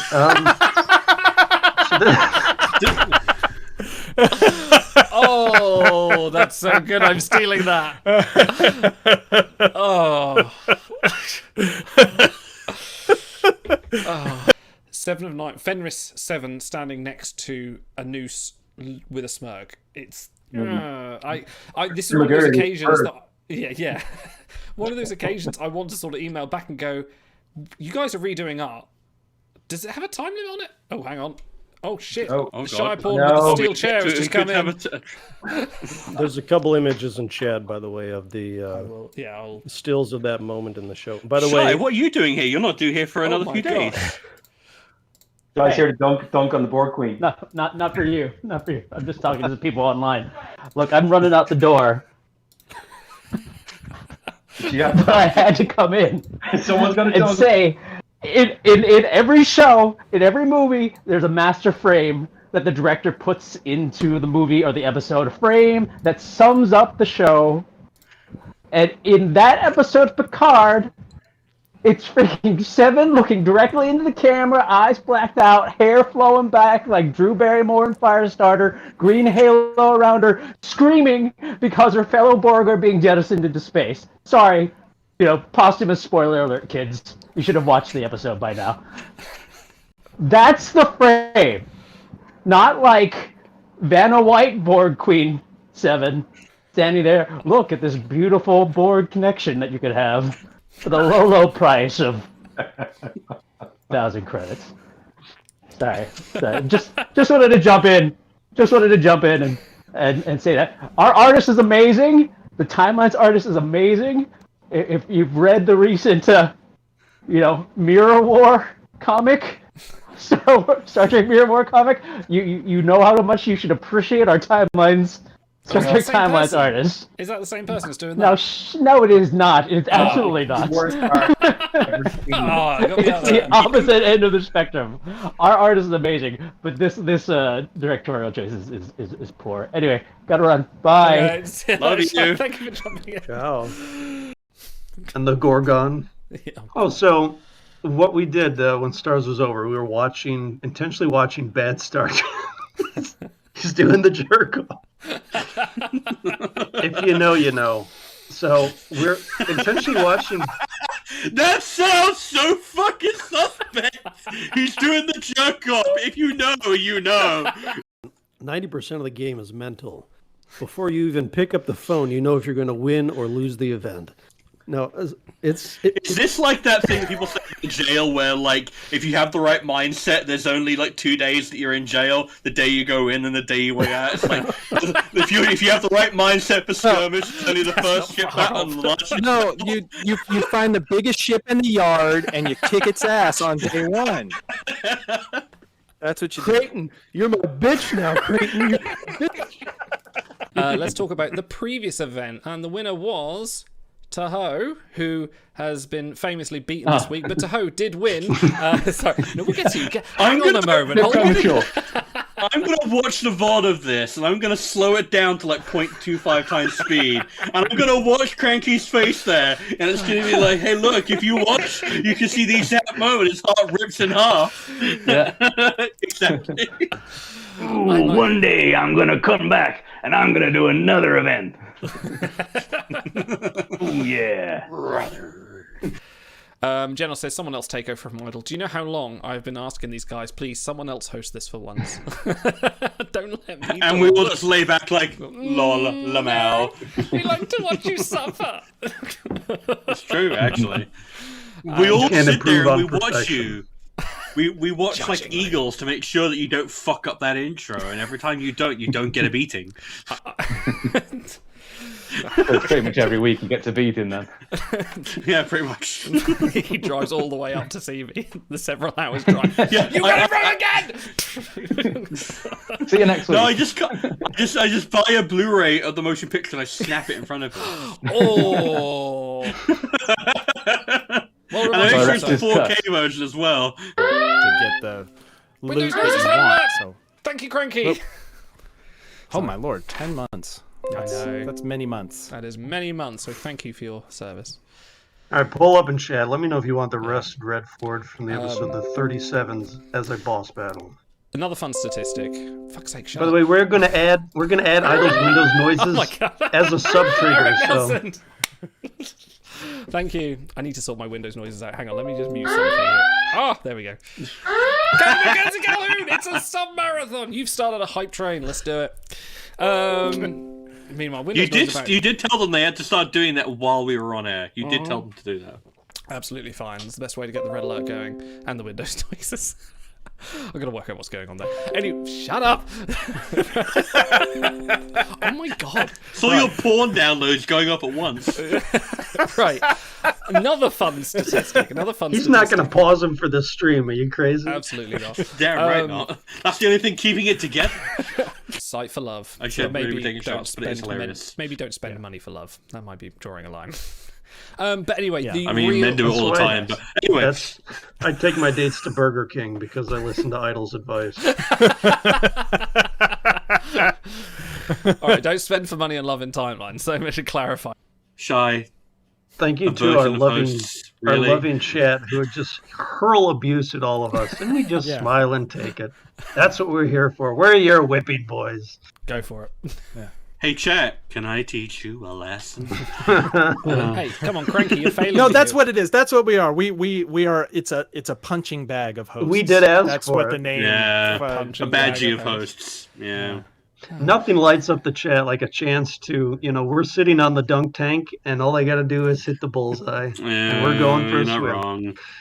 And you can't you can't fall back on the not putting profanity in the game, because in the intro text for 2 of these events, we've had the word ass in one and we've had the word turd in another. Oh so yeah, it's you're like, right. You can't have it both ways. Don't say that you're looking out for the kids. I can't wait for the next event where Giorgio just calls Mariner a fuck knuckle.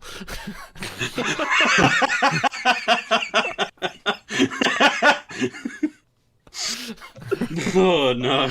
Yeah. Whatever. Exactly. Then again, this is the same company that literally releases crew that you can't type into the Universal Chat. Like, for example, you can't say Vindicta in Universal Chat. Poor Shy. So, Vin, what the? Vin. Clip it. Clip it. Vin hot dog eating? What? I don't get it. What is this? Don't worry, Idle. Don't worry. you're Siphoning 4 and petrol from a 9. friend's car? No? Yes, absolutely. No, sucking poison out of someone's wound. Yeah, Oh, right. You're being a Is the friend. wound in his Yeah, dick? That's absolutely what it is. I mean, if he's really unfortunate, maybe. Anyway, Lieutenant Shax. But I would say Gary 7 has the added benefit of having the gauntlet. He doesn't get for myself. He doesn't get as much forward usage as Mycelial, but it's still useful, especially any. We need to ask range. Big McLarge Huge next time he's around, because I think he would be with me. This is the fantasy football forward-thinking mindset, where yes, Mycelial is great, and he's been great for what 2.5 years. It was right at the beginning of 2020. But they're printing crew right now who will get those 2 years back, and he won't. He's still, not as many he's as good get now. True. We've seen how much. But Cobra is also an event name because, like, guess what? Gary 7 ain't getting any fucking variants. True. We could see more Culver variants. We will see more Culber variants. We absolutely know we have. We have Mirror, Dr. Culber, we have Bajoran, like, and we'll get more. Culber had 0 events in 2017, 2018, 2019, and this year. Are you not counting Disco Megas, or...? I'm not counting Disco Megas. You're not counting Disco Megas. All right, you smarmy pricks, we're getting a Disco Mega. We're getting a Disco Mega next, and you're going to sit here with your insider information. You're going to sit here with your insider information and act like you're so much smarter than me? As if a week ago you thought there would be Discovery Megas ever again. All right, let's spin You this. pricks! You pricks! I have played the straight man for so long, I will not be made a fool of any longer, alright? Enjoy all your med seats in the events. Okay, so give me that noise. Chat, give me a noise. Someone do me a noise in chat. I won't stop it until someone does some sort of noisy text in chat. Ooh. Everyone's watching to see what you will do. Okay. You unwashed assholes. See,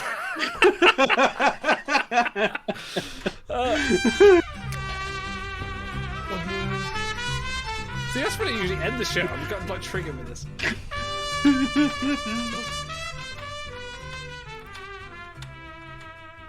Gotta ride it out. Okay, welcome back, and we're here from that wonderful intermission. Gosh, Otto, you're never gonna let me live that down, are you?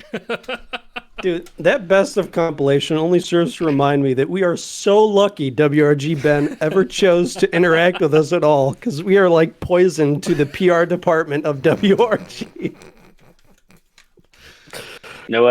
No comment.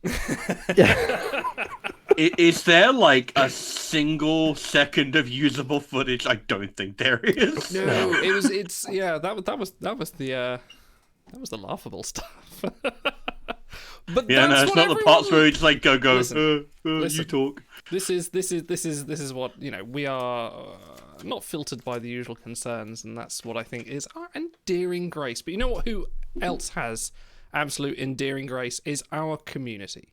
I would actually like to spend this moment to talk to the people that have followed us for the last. This is our third year doing award shows. We've been running for, you know, quite a long time. Well, longer than I thought we would be, considering this was a bit of a lockdown project. So I'd like to thank everyone who watches us every week, everyone that watches us from our Discord, and everyone that has sort of participated in encouraging things that we do differently, or different experiments and things like that, and everyone that drops in week from week, everyone that watches us occasionally, everyone that subscribes. Thank you very much, Eric Nelson. What perfect timing you have. Thank you very much. And just to everyone that supports us along the way, we couldn't actually, well, we could do this without you, but it would be a very lonely place. And it wouldn't be as much fun talking to do it without you. But I said this to Otto before, like when we do things like these award shows or the charity shows, or we come up with these stupid ideas, I'm always encouraged by everyone else's enthusiasm. So when we do things like the award show, seeing people come up to me, it's like, we're looking forward to this. I'm not going to watch the football. I'm going to watch the Timelines Talks award show. We're going to be doing things, we're going to be watching you guys do this other stupid idea that you've got, or laugh about Janos coming up with some of the things that come up in the show. All means a lot to me as well. So thank you very much to our community, for everyone that runs with us all these years. We've got more stuff planned for 2023. Yes, it's for the children. I'm a role model. Thank you, Mr. Picard. Mr. Pickard. My motivation for everything wanes and waxes from time to time. This game, other games, whatever. But the charity streams, the awards shows, we have so much fun with you guys. I'm always happy to record bits or do silly stuff, and it's a lot of fun. Yeah, no, we genuinely have cultivated. It's not like the largest community on Twitch, whatever. It's a relatively small fan base, but everyone who comes in here is a friend. Everyone is a Star Trek fan. Everyone here likes playing the game. Some people don't like playing the game, but sometimes they still play it anyway. We're just going to drape a tarp over Ben's camera as we discuss. I can say that. But what brings us all together is a abiding love for Star Trek and an abiding affection for each other. And I know that I've made a lot of friends doing this. Yeah. I have deepened my friendship with these two lovely gentlemen here. I wouldn't have had the chance to get to know Ben. I wouldn't have had the chance to talk with Fury and Carmen and Joe and all those wonderful people. I wouldn't have had a chance to do one of the best tabletop sessions of my entire life during that charity stream. I wouldn't have had to learn how to use image processing software so I can make Timelines Talks originals. I've learnt, I've grown, and it is thanks to this community. So genuinely, thank you to everyone who watches the show. We do genuinely appreciate you. Even if we will occasionally steal your jokes and browbeat you and give you polls with bad options. You know, as long as we're sucking up in hopes of a good gold Chakotay variant, I will say that some years ago when Never we gonna happen. quit the game in a little fit, Ben actually reached out to us and said, you know, how are you guys feeling about this or that? And we're making changes. And so you can't say they don't care. Like, you know, it's a pretty small dev team that has been pushing out content for years. What, 7 years Red plus they're alarm, going on. red So alarm, red alarm. Thank you, Salmad75. Thank you very much. and if we keep sucking up, then the subs will keep rolling in, but we should probably move on at this point. We should. Let's talk about some awards, and let me find it on my list here. The next award for the 3rd annual Timelines Talks Awards show is... In the category of Lower Decks Crew of the Year, Tendy and the Dog, Agamus, Fanboy Boimler, Dr. Ta'ana,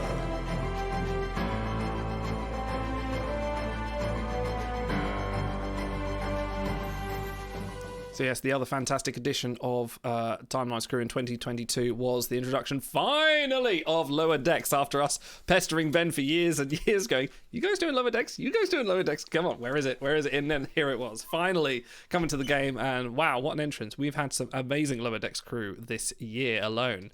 Definitely making their stand in the game to say, like, yes, we finally got the license here, have some crew.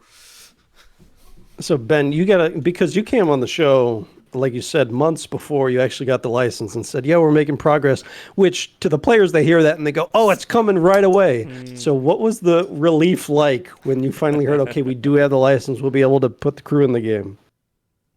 Yeah, it was a huge relief. Just because I felt bad. I was told from someone higher than me that, the deal should be done. We'll have it signed next week. I was like, cool. Then I can mention that it's coming on a stream. I think I remember you fast coming forward came on the 9 next- months later. We did 2 Q&As. The first one he said, oh yeah, it's probably coming soon. Then the next one you went, it's still being worked on. You like literally held Still your breath. working on it. Yeah. Yep. Yeah, and it wasn't so much the like art, because we did like art test passes of different characters and whatnot. It was more on the legal side, so legal things take a long time. Yeah. Yeah, no, like I can definitely understand that, considering the fact that in this country, at least, there are 2 shows that are not on Paramount Plus, despite that being the promoted home of Star Trek. You cannot watch Lower Decks, you cannot watch Picard on Paramount Plus. You can only watch them on Amazon. So licensing is a tangled and annoying and awful thing that is unfortunately the necessary price of doing business with big franchises that everyone loves. So it's like we appreciate you putting in the hard work, because it does genuinely make a difference. And I'd like to take this opportunity to shill Dr. Ta'ana, because she is still my favorite. She is still the best. If you don't vote for Dr. Ta'ana, you are wrong, but I respect your opinion. I respect your opinion, but you're wrong. So one of the crew who are garnering a lot of votes right now in chat is Agamus, who is voiced by Jeffrey Combs. Now, we've had 2 Combs events in the game. One was Peldor Joy, and then the one that Agamus was introduced in Hollow Business had 3 more of his characters in the show. So you guys have worked with Delancey before, as we mentioned. Has there ever been any chatter, hey, can we maybe get a hold of Jeffrey Combs and see if he's interested in doing anything with the game, either storylines or characters or anything like that? Yeah, I don't think we have. We have talked about maybe like a Combs collection of some sort. I don't know if that'll see the It's Combs. I don't know if that'll see the light of day, but yeah, definitely a good one. So what was it like, when, obviously you guys have been waiting, you've got all these crew lined up, and imagine there's been some work on the stats. When finally, person up top comes down into your office and says, floodgates open, off you go. What was that moment like, just to kind of go, we could release some crew, and did everyone just suddenly rush to the consoles and go, schedules, let's change everything? Were you excited as Idle, or maybe not quite as much? I was quite excited. No, we were extremely excited, and I think I said this before. The news came to me right when in April when we were at Star Trek Chicago. We had a whole booth, and we're showing off Fleet Boss battles, and that was super exciting because a lot of work went into that demo of Fleet Boss battles of the whole booth. Going out there, created multiple presentations to do at Chicago, and it was great seeing players and everything. But the news of the lower decks coming in right before, I think it was the first day or the second day, it was like, oh, I can finally start talking about it now. And because I was getting questions, lower deck's coming. I know you said it. Yeah, it's coming. And I was just really sick of saying that. So it was very. We were all very happy and excited. And I remember I was on the show floor all day, and myself, Joe, and Shan, and the Star Trek leadership team. Once we got the license finally signed, we had a meeting late that night, very, very late that night. All right, how do we get Badgie in as soon as we can? Right, we just want to get someone in as soon as we can, and I believe we were able to get Badgie in fairly quickly. But it was very, very, very exciting. We were very jazzed to have that. Man, I'm so bummed because right now I live 45 minutes from Chicago. So if that convention was like 3 months later, I would have been there for sure. Yeah, sorry, my I'll very have to do a tiny violin meetup for all of us that live in the UK that went to go to a Star Trek convention and it got cancelled, so we got drunk instead. You preferred what happened instead anyway. True. That was quite a good weekend we had. Okay, let's announce this winner. Okay, let's just hang on. I've got. Let's have a look. Dr. Ta'ana!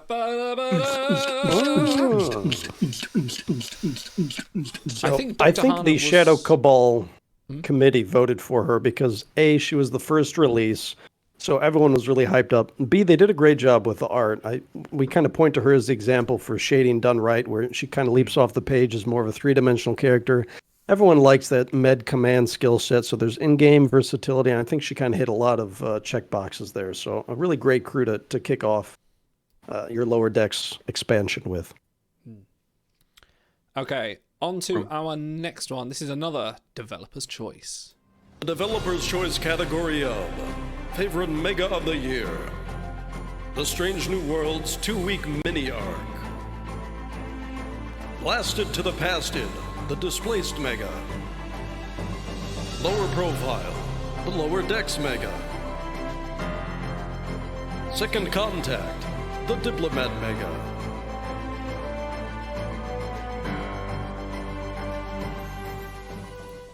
Okay, yes, Best Mega as chosen by the WRG developers. Now, guys, you have to talk us through. Oh, he's got his announcement ready. He's got it. Over to you, Mr. Ben, yourself.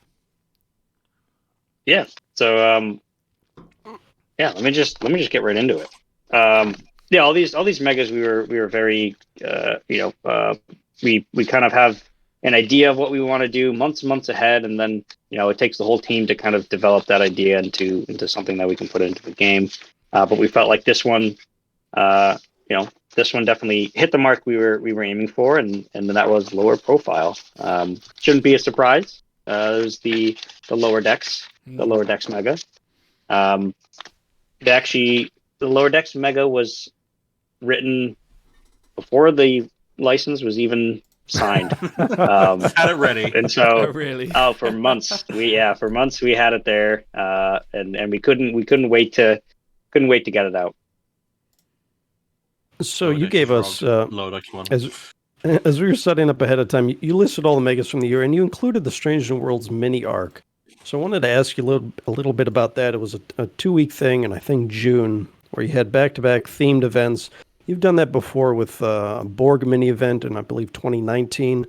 So what is the impetus for that? Does the writer say, okay, I have this cohesive story I'd like to put together, or is it you want to release crew back-to-back, something like that, or how does that work? Yeah, I think it starts with our writer that kind of has an idea for an event or a story for an event, but kind of expands into, all right, this could actually expand into 2 events, and then and then from there we try to figure out if there's something kind of different that we can do or label it differently. So this was just something different that we wanted to try to kind of mix things up. Yeah. Congratulations, a lower profile. I mean, moving forward, I mean, like we I quite like, everyone's enjoying the theme of the current mega. Like your planning process for these kind of things. We've been a bit critical of megas before. Sometimes they feel like a bit thrown together. Do you feel like sometimes they do suffer from your process when you're working on other things? Maybe they don't get quite the development time that they should do, or did you feel like they are a bit more meticulously planned? I'm not quite sure, to be honest. I think we want to try to give the time that everything needs. Obviously, that we can't always do that in business, but there's some ideas that I guess, like in any work, that some ideas that are A ideas and they turn out amazing, and some ideas that maybe just don't quite hit the mark, or not what we envisioned. But it is a lot of content to release throughout a year. And I think our team does an amazing job doing so. I wanted to ask you also about the Blasted to the Past of Mega with the Displays trait. So you introduced a new trait for that, a new collection that seems to our eyes to be a step above in terms of workload. So what makes you want to do that instead of, say, pick an existing trait or an existing theme or show or whatever and just run with that instead? I think it's just trying to do different things, and try to mix things up. I believe that was the mega that we had. Was that the one that was tied into Strange New Worlds? No, this was the Picard Season 2 one. We had Picard Season 2, Picard. sort of, yeah. Oh, yes, that was Picard Season 2. Yeah, that's right. Yeah, so we typically try with a new season, of one of the shows that comes out. We typically we work with CBS to try to release crew from the new season fairly quickly. And this was one of those cases that we wanted to try to do that again.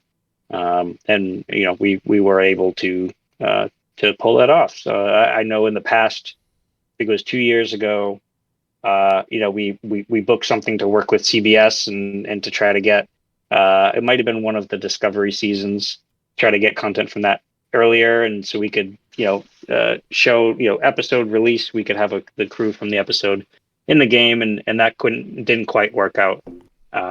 So it doesn't always happen, but it's really nice when it does. And it's a lot of effort, especially on the production side, to make that possible. Because CBS is very tight-lipped on on one of their biggest series. So yeah. So if I can provide a small moment of catharsis for you, you've done the Displays trait, the Tribbled trait.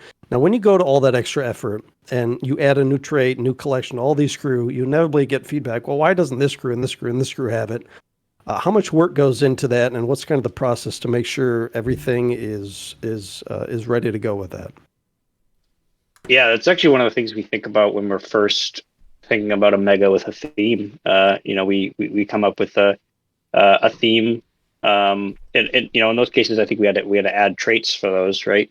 And some of them are kind of like product things that we wanted to try to see if performance, would be changed and altered by doing it a different way.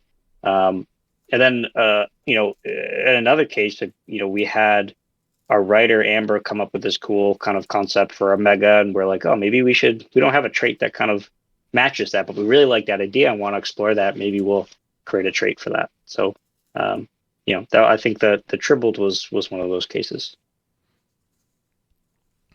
Well, it looks like Chad agrees with you on the Lower Decks mega, so very well received. Definitely. Okay, the second of our community categories was picking a category itself, a whole category and a group of 4 potential participants. And, well, let's just see. I'm going to announce what won and also the categories right here. In the community choice category of Professionalism Moment of the Year. I'm going to work out what's going on there. Anyway, shut up! It's Uhura standing next to an astronaut. Now the new crew in this. Wait, are we live? What? Is there an Orion collection in game or not? Who knows? Ben, you don't watch.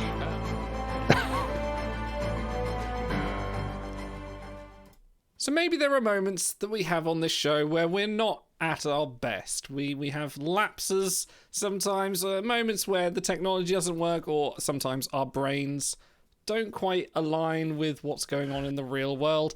Happens, and the community are very affectionate. Well, I think Stars, you coined this phrase, professionalism. You know, we definitely with the big aliens hands. It's the watchword, as it were. Yeah, and we've I think that's a good point. Do you ever think we will get? And there was a professionalism right moment right there when I hit the compilation.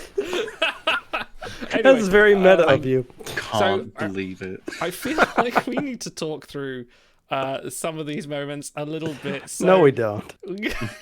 Oh, we do. A little They bit. speak for themselves, don't they? They do actually speak All right. for themselves. So, we normally have Timelines Talks on Wednesday, and for a while we were doing every single Wednesday, covering all the news and notes and stuff. So Ben came up and said, "Hey, I want to do he's basically advertised, "Hey, I'm doing a stream on Wednesday, going to talk about fleet boss battles, this and that." And we said, "Well, we're on at the same time." So we asked him, "Hey, what if we do a little mini roast of you where, we'll restream you, we'll point everyone toward your channel, but we'll just talk over the stuff." And he said, "Well, yeah, if you do X and Y and Z, to cover myself with a company." I said, "Okay, so we'll try to keep it fun yet professional."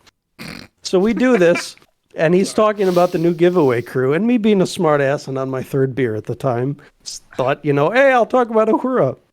So, which he didn't want to release at the time. So he comes into our stream the next week. He goes, "Otto," he gave me the Andy Griffith, the ultimate dad move where he's like, "I'm so disappointed in you." I'm not mad. I'm just disappointed. And I have lived with that guilt ever since. So I formally apologize to Ben for spilling the beans on that one. But it is both the community and WRG's choice for crew of the year. So something good came out of Trying to that. scrape it there. I was like, but it was really good. That was I know that Uhura, we had we were going to announce it, but then we had some adjustments that had to be made to the crew, and then a couple things were up in the air, and then internally we had a decision of like, do we try to go with someone else at this point? Like, it can be difficult working with license holders and whatnot, but that was the reason why we didn't end up announcing it when I think we said we were going to. So I have to say, I am stunned I'm not featured in any of these. I am present, but I am not responsible for any of them. You are like literally the most responsible person of us all. Like you are. And yet I'm the That's good. That's good. You're not a nominee, Stars. Yeah, I have to be proud of that. Stars gets an honor hole, Wharf. He gets the collection named after him. He gets, event wharves. And I'm still waiting for years for my Chakotay. So we can tell who's the most professional of the group right there. Chakotay's coming. Chakotay's coming. It's not going to be what you think, though. He might be good, actually. So. He might be usable. Yeah, no, I said that. Wow. Hey, Otto, you can have a good Chakotay when you can name a good Andorian in the game. Oh, I forgot to include that. All right, I tap out. Yeah. All right. Listen, can we just talk about the moment when we started? We started the Star Trek show where we talk exclusively just about Star Trek the news. winner is for most professional moment. We have not finished yet. The most professional moment of the year is. It's right Hold here, on, right I now. worked really hard at. I was really hoping he ahead of wouldn't have time. anything in his hand. I was really hoping he wouldn't have anything. It's That'd be Otto the eating the ultimate professionalism. crisps because he moved to Central Time Zone and forgot that the show's been on for an hour. Yay! Incredible. The funny thing was, you came on eating your crisps, and then we kept talking about Will Wheaton being in Star Trek Online, and you were just like, eventually just like looking around, just like, what? Oh, you guys being really Oh, they're in formal. show mode. Normally, the pre-show chatter is a little bit more jocular than what we put on the air, and in this case, I was thinking, boy, these guys sound like they're actually discussing something important.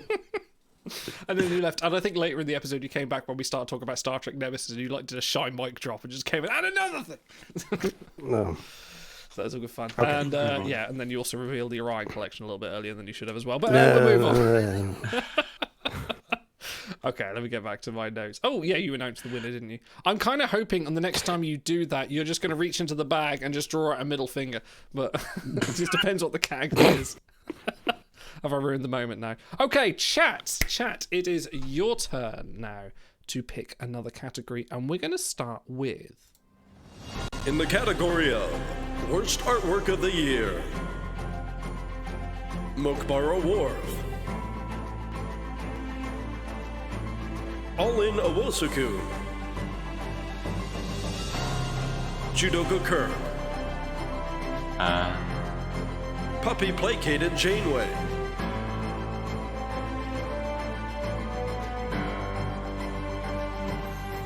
Now, Stars, you can't say shit about you getting all these good dwarfs when you've just now got one of the worst artworks. Yes, this is round two. Round two of worst artwork. We'll have a round two of best artwork as well, and then we'll go to chat to do a head-to-head between the winner of the last one, who I assume Auto has remembered because I haven't, and this Totally.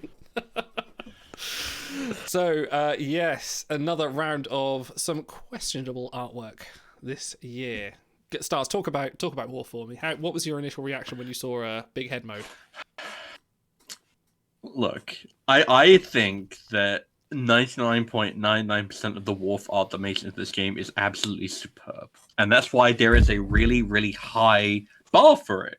Like, I look at even like release cards like Defiant Commander Worf, that absolutely stands alongside all the other Worfs in terms of just how beautifully rendered it is. Like Kalahaya Worf, I think is easily one of the most high quality Worfs they released, and that was this year as well. And it's because of that high bar that I looked at the roof and I was like,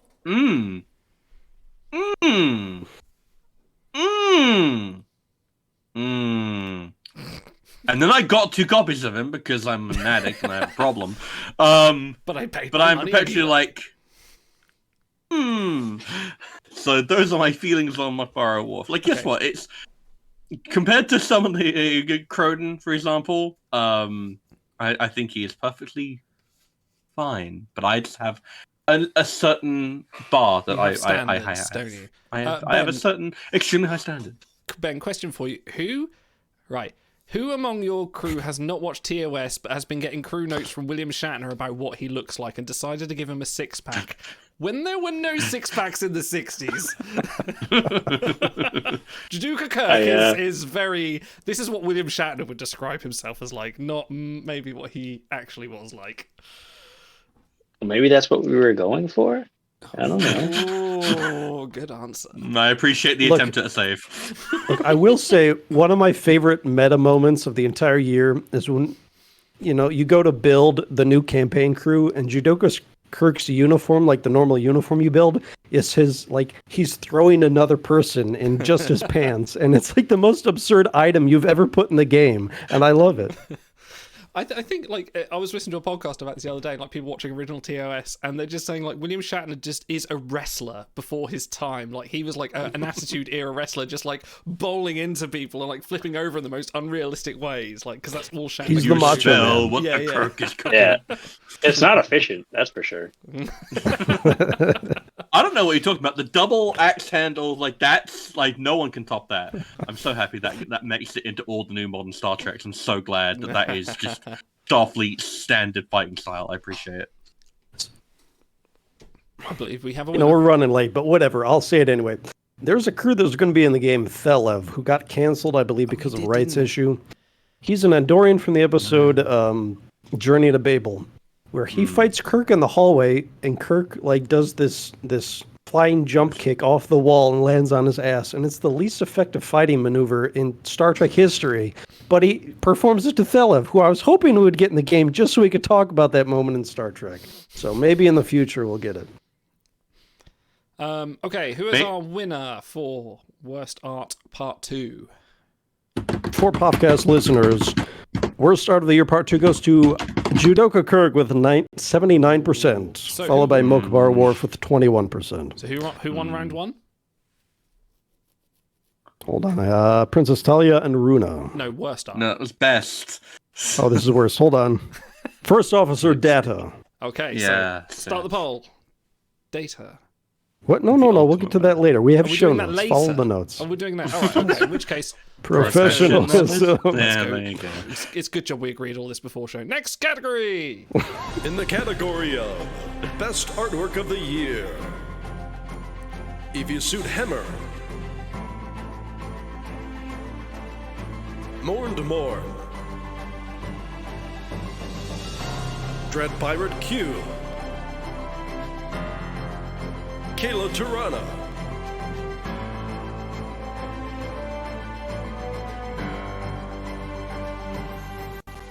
Okay, chat is up to you, and I swear to God, if you mother lovers don't vote in Dread Pirate Q, I'm just quitting the show right now.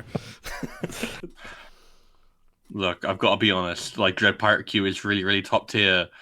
But whoever in the WRG office came up with the gag of having Morn standing next to a picture of himself from his own wake, I'm sorry, good. that's comedy. That's prime. That is some real Tom Sawyer, where he goes to visit his own funeral and sees himself. That's great. It's Yeah, so I'll have to ask the designers as to why we ended up making Morn.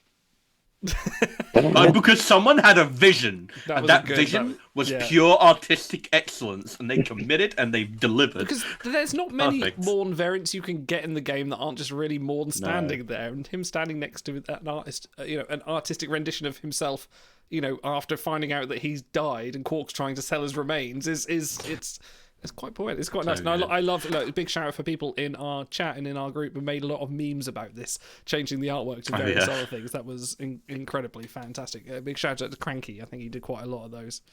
It was a great one. So we have Evisuit Hammer, who we include because he looks like the Grim Reaper, basically. He's got sort of the wrinkly skin and like the uniform. He looks awesome. Morn for the giant prop and meta commentary. Dread Pirate Q is just fantastic, top to bottom. Not just artwork, but everything. And then Kayla, who WRG may not be aware of the insane nitpicking the players do on some of this stuff, but we actually did a deep dive on the file size of the art compared to their rarity, and we found that higher rarity crew, Legendary, have larger art file size because they're a little more intricate and detailed than the lower rarity crews. So Kayla, as a 4-star, has fantastic art that can hang with the big Legendary crew too. Yeah, she should be Legendary based on the art. And she's got a dog, which helps. Always gotta have the accessory. Man, come on, no one's voting for Hammer. Come on, I voted for Morn, but you guys should be voting for Hammer. I'm not trying to influence the vote, but vote for Hammer. Okay. Hammer's just good art. I don't think he's. Hammer's just so good. Yeah, but you look at the competition. Look what he's going up against. There's Dread Pirate Q right there. Like, if he was standing against some other people, maybe differently. How old is your puppy, Ben? Actually, she's a dog. She's 16. I call her puppy. Oh, okay. She's well, super you said tiny. puppy Here, in chat, so. Oh, you got to show the animal. I think I showed her on the stream before. Oh my gosh. Oh yeah. Now we're getting the viewers. She's a little Yorkie. Wow. What's the name? She's an old lady now. This is Harley. Yeah, we need Ben and Harley. She's a precious bean. Aww. Get that tongue away. Jeez. Well, she makes a great Star Trek Timelines quality assurance tester. Thank you, Yorkie, for your contribution to the game.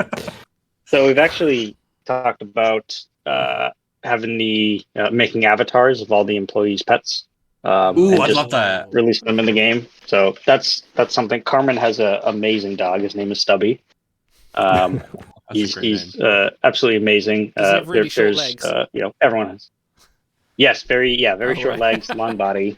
He's he's adorable. Yeah, maybe someday we'll do that. Yeah, Ben and Harley, Hopefully. new pet people card, Genos says. I'd be okay with that. Just put you in like a Starfleet uniform of your choice. I'd go for that. Okay. Okay, so with a massive 50% of the vote, Dread Pirate Q wins the second round of the best artwork and moves on to the finals. Who is in our finals, please, Auto? Princess Talia and Runa, whose name has popped up a lot in the show, and Dread Pirate Q. So we'll get to that a little bit later. Okay, right. We'll do that later in the show. Moving on to our next category. In the category of why the hell do they have that skill? Graduation Amanda Grayson and security. Wonderland Taylor and security. Judoka Kirk and engineering. Puppy placated Janeway and engineering.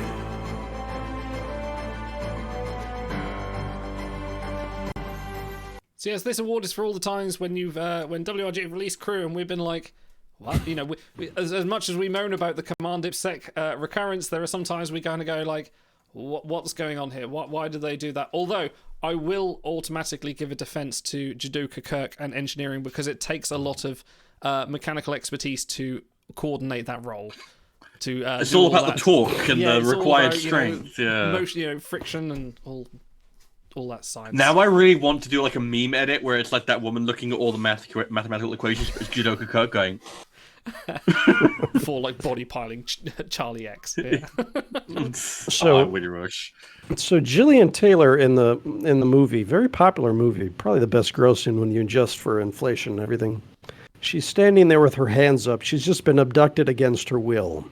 She has no security or fighting experience, but she is a marine biologist and a security primary. She does mention earlier on in the movie when she's driving the truck that she has a tire iron to hand. Okay. Wow. If we could Photoshop the tire iron into her hand.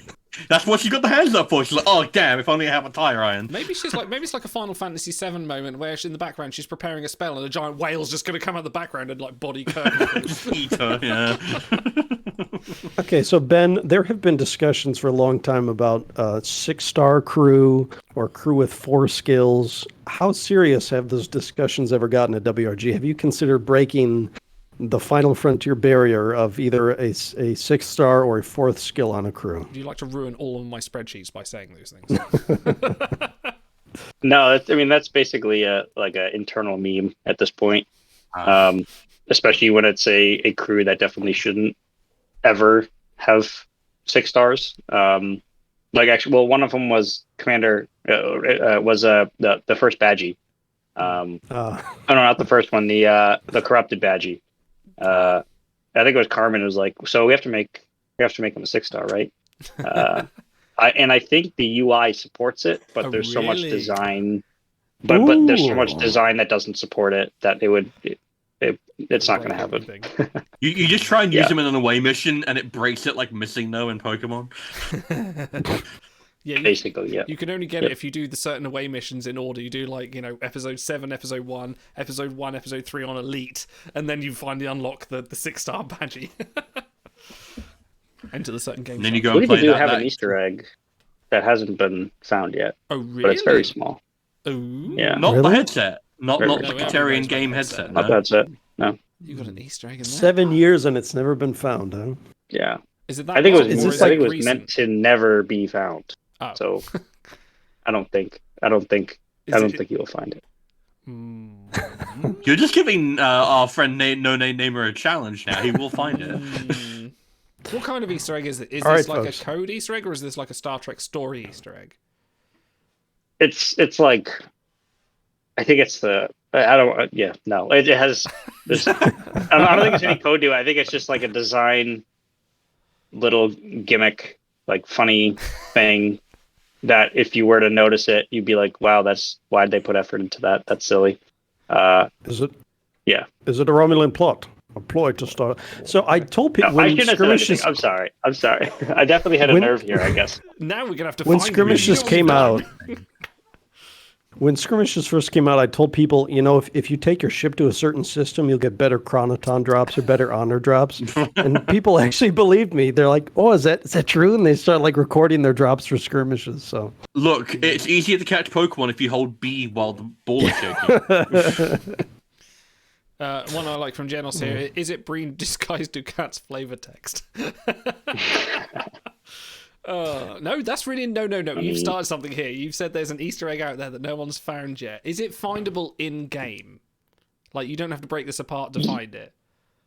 No, you don't have to break it apart, but it's so minor and pointless. You do not. No, you don't understand. Minor means nothing here. We have to find this. There was determined people out there. All right, okay. Before we hang up too much about this, let's decide our winner. Is there anything else you want to talk about this crew before we find out who the winner is? Hold on. How do you have the envelope before the committee handed it to you? They literally just passed it to me. It's here, look, sealed. Oh, okay. See? All right. It's smart paper. It's smart paper. Absolutely. Yeah. Phases in and everything. All right, okay. The winner for most confusing assigned skill is... It's Graduation Amanda with her security skill, which, yes, for a woman that stands there and reads a book to her adopted She hands a stepdaughter. book to her daughter, giving her counseling and love and guidance. Security. Yes, she hits Look, her the House of Sarek. Yes, The House of Sarek is really hostile, okay? Underneath her robe, she's got a gun, and if Burnham doesn't go to the academy, I'm just going to waste you now. Yeah, she just turns to Sarek and is like, I call a medical shuttle, but not for me. Sorry. For anyone that doesn't know that meme, it's very good. It's a choice meme. It's better if you explain it first. No, I refuse. Okay. Just like the Easter egg, I refuse. Okay, let's move on. While Ben is pouring his beer, this next one is a developer's choice. In the developer's choice category of favorite new ship of 2022, the original series Romulan Bird of Prey, Gum2,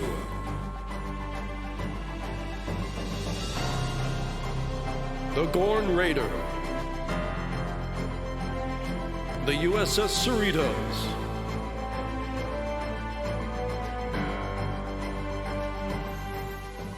So, like Collections, 2022 has been an absolute uptick in ship production as well. I think for many years before, we had sort of an absence of ships, not much coming in, but all of a sudden, every skirmish we have something new, some new ship coming. Don't laugh at me for having a bit of gas. Drink a bit. We have had a new ship come in every time, and not often what we'd expect. I know there's plenty of outcry saying like, "Where's our Ambassador class? Where's some of the Discovery 32nd Century ships?" But you know, we've had some unique picks like the Sakarian Raider, Gorn Raider, and the now much beloved USS Cerritos. So, like, what's changed in your sort of development to sort of focus more on ships as previous, Ben?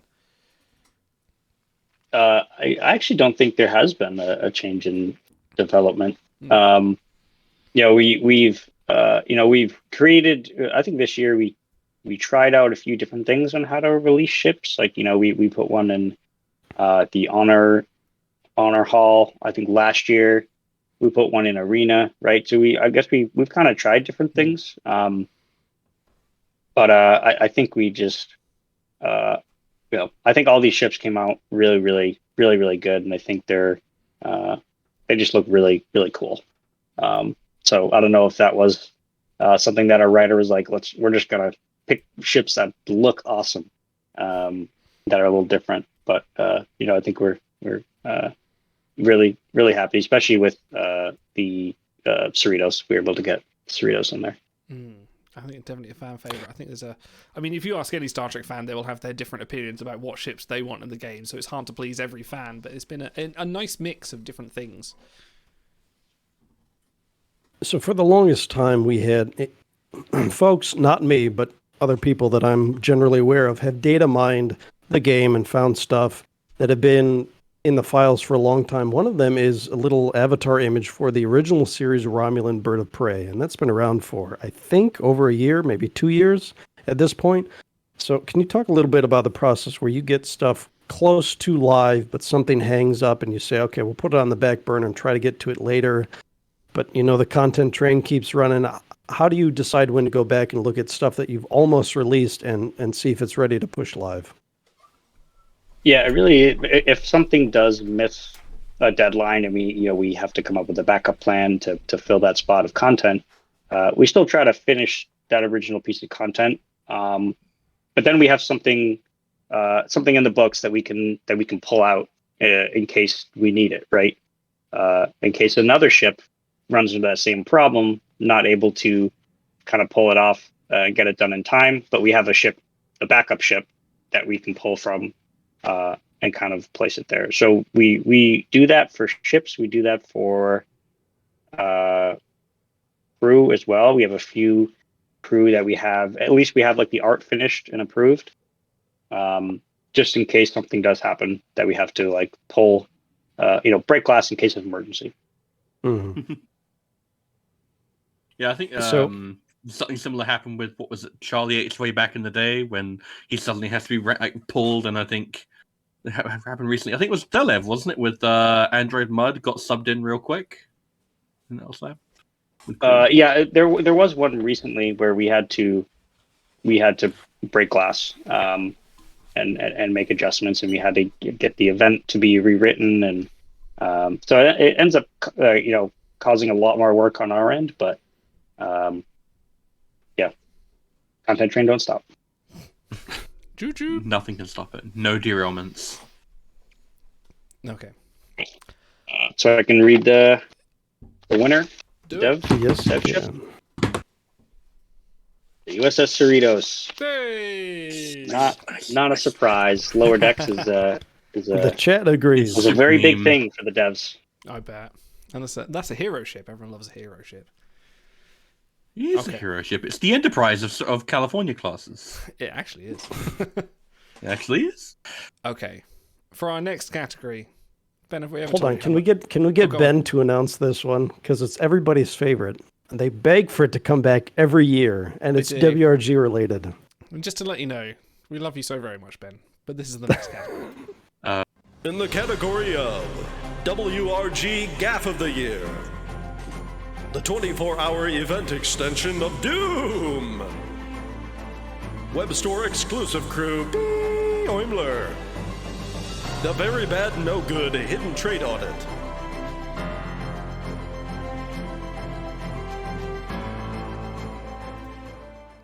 So listen, in terms of gaffes of the year, you didn't ban anyone, so we're an improvement all around. So Maybe they should have. Maybe they should have banned you, Idle. not again. So yes, we had the 24-hour extension from the skirmish event, which rolled the community out. We had the web store exclusive $50 Boimler, and we had the hidden trait audit, which I suppose also can talk more about, that happened this year.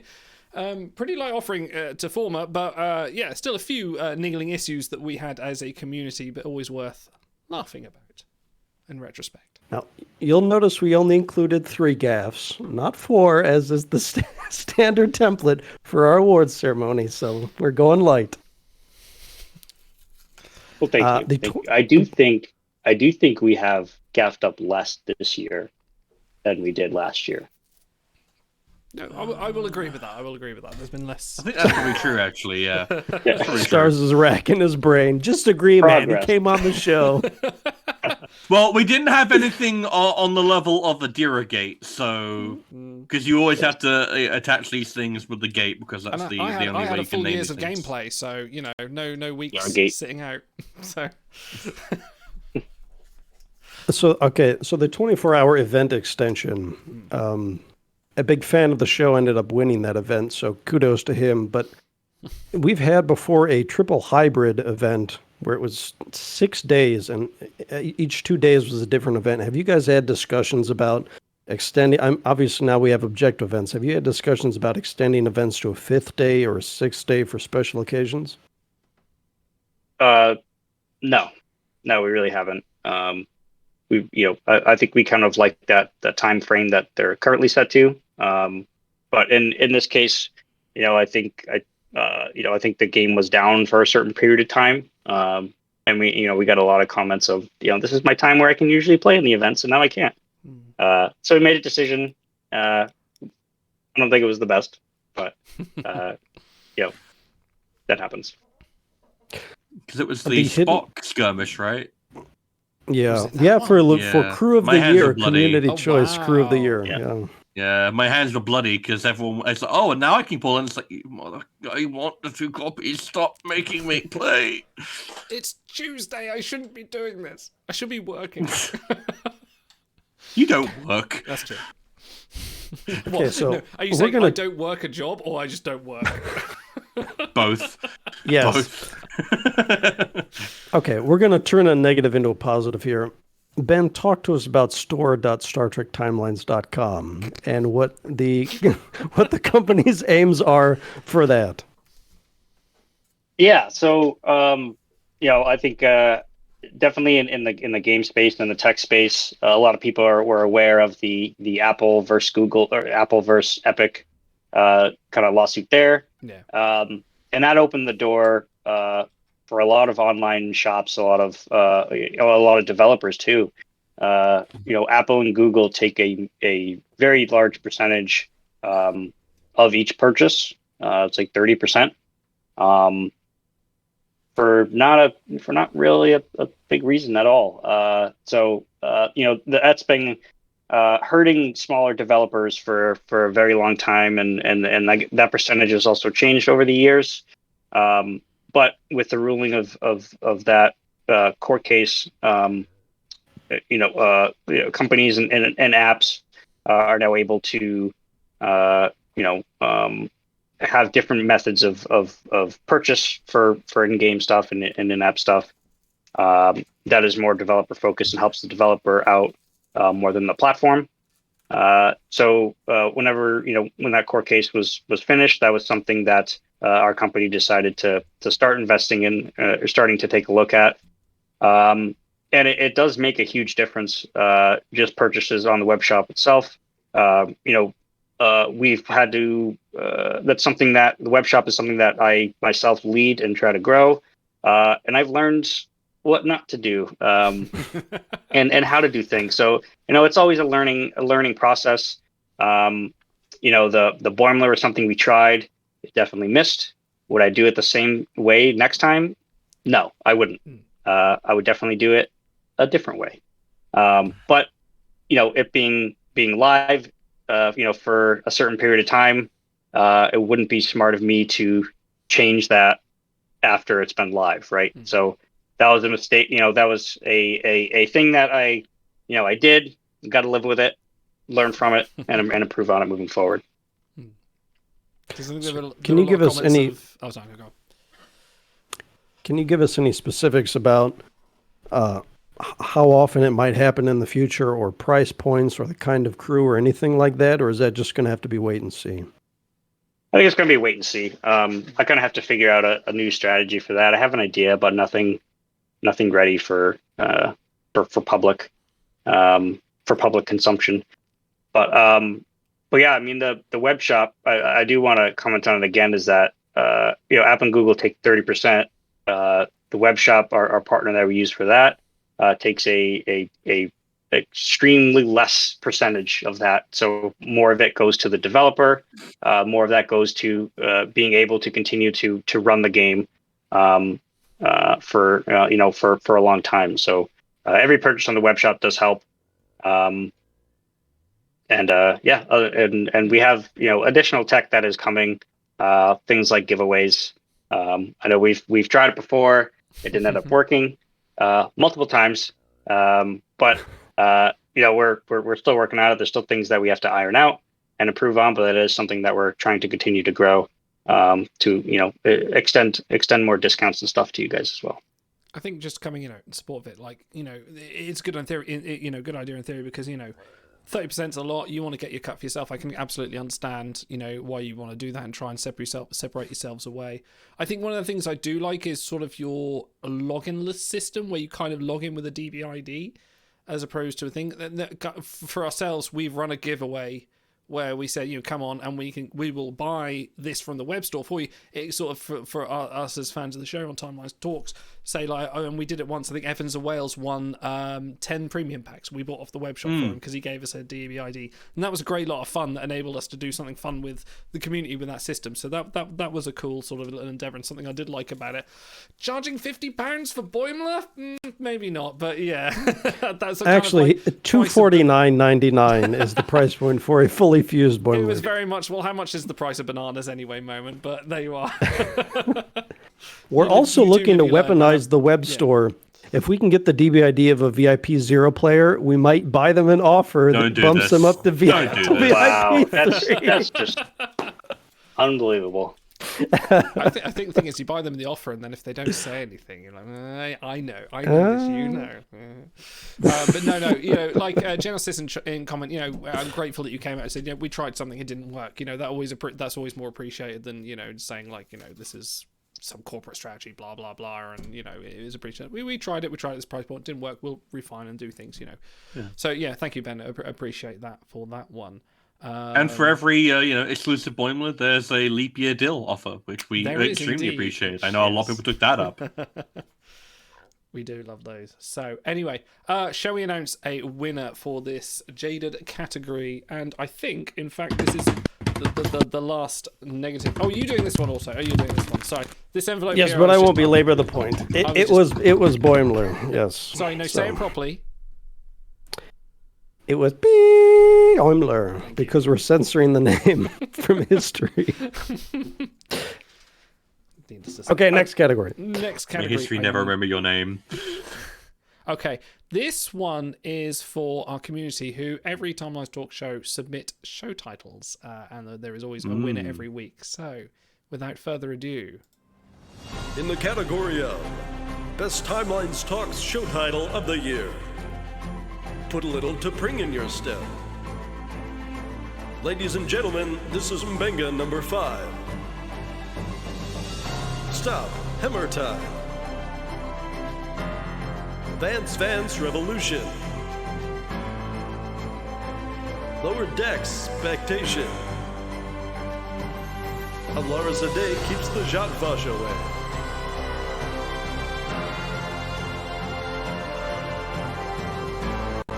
So yes, every week we get a load of submissions for show titles, and every week there is, every Timelines Talk show, there is a winner, and these are some of the winners for some of my shows in there, and they're absolutely fantastic. I think there was a period where we were trying to come up with show titles, and a lot of us are blanking, and the geniuses that are these guys, you know, and Big McLarge Huge is also, and Plain Simple Garrick in chat as well, is also someone that is ineptly good at show titles, but some of our community are absolutely fantastic. And they get to vote every week on it, and it's always a delight of mine to do that. It's fantastic.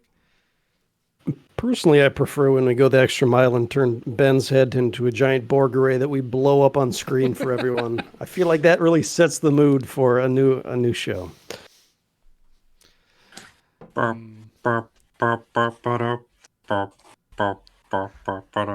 feel like no, come on, it's got to be. Here. I can't do trumpet noises. I can't. I'm not going to do the whole Lubega. I can't do the whole German Ugandan thing. But like, guess what? It's Mbenga number 5. That's so prime. That was so good. Especially for my generation. Like that, I grew up. Yeah. I know that song like backwards, forwards. I know the Disney version, and it's like that. So whenever they get it just right with the theming, when it perfectly matches, the crew that's coming out, or the event, or the mega, or the the event. I think it's perfect. A little bit of Vina in my cage. No, stop it. Okay. You don't have any. I'm sorry to tell you this, Idol. Despite you being a musician, you have no musical talent. Whoa! Bombs are out. But yes. So there was that one. I do have to appreciate. I do very much have to appreciate it. It's right there. It's in the name, and you could only have to have the moment of inspiration. But Vance Revolution would definitely get my vote because it's just right there. It makes so much sense. So I have to ask you, Ben, when you guys are coming up with event names or mega names or whatever, is that all put on the writer, or do you guys kind of brainstorm? Okay, we have an idea around, say, Discovery Crew. What do we want to call it? I think it's mostly the writer, but we do have some design folks that do chip in and kind of give their opinions. But mostly the writer. Okay. But I wish we could go, as far as these show titles. As meme-tastic. As meme focused as those, but yeah. So remind us which writer this is, because we have a category coming up that we're going to be voting for that may or may not be relevant. Yes, that is Amber, our writer. Okay. Fantastic. Prepare your hair flips. Okay. The winner best show title is in here right now. So let's find out who submitted the funniest show title this year. And it is Racing Liners with This Is Mabenga number 5. Pure genius. She understands. She knows. So good, so good. Congratulations, She's Racing tapped Liners. into I know the you're not collective watching live, consciousness. but we will pop this over for you. Well, she's too busy doing her postdoctoral dissertation on Enterprise, as she is our resident Enterpriseologist. Should be. Okay. This next one, I think that Ben, this is all you. This is, well, I'll let the award explain itself. In the Developer's Choice category of Outstanding Wicked Run Games Developer of 2022, Amber T, Andrea G, Ann W, Ashley R, Kawabunga Carmen S. It's time to duel. Fury S, Jason G, Draw Me Like One of Your French Captains, Joe R, Marin Y, Maddie V, Megan H, and the bad boy of timelines, Benjamin T. Oh, jeez. Pyro raises a good point. Do you ever think we will get press wrong button again?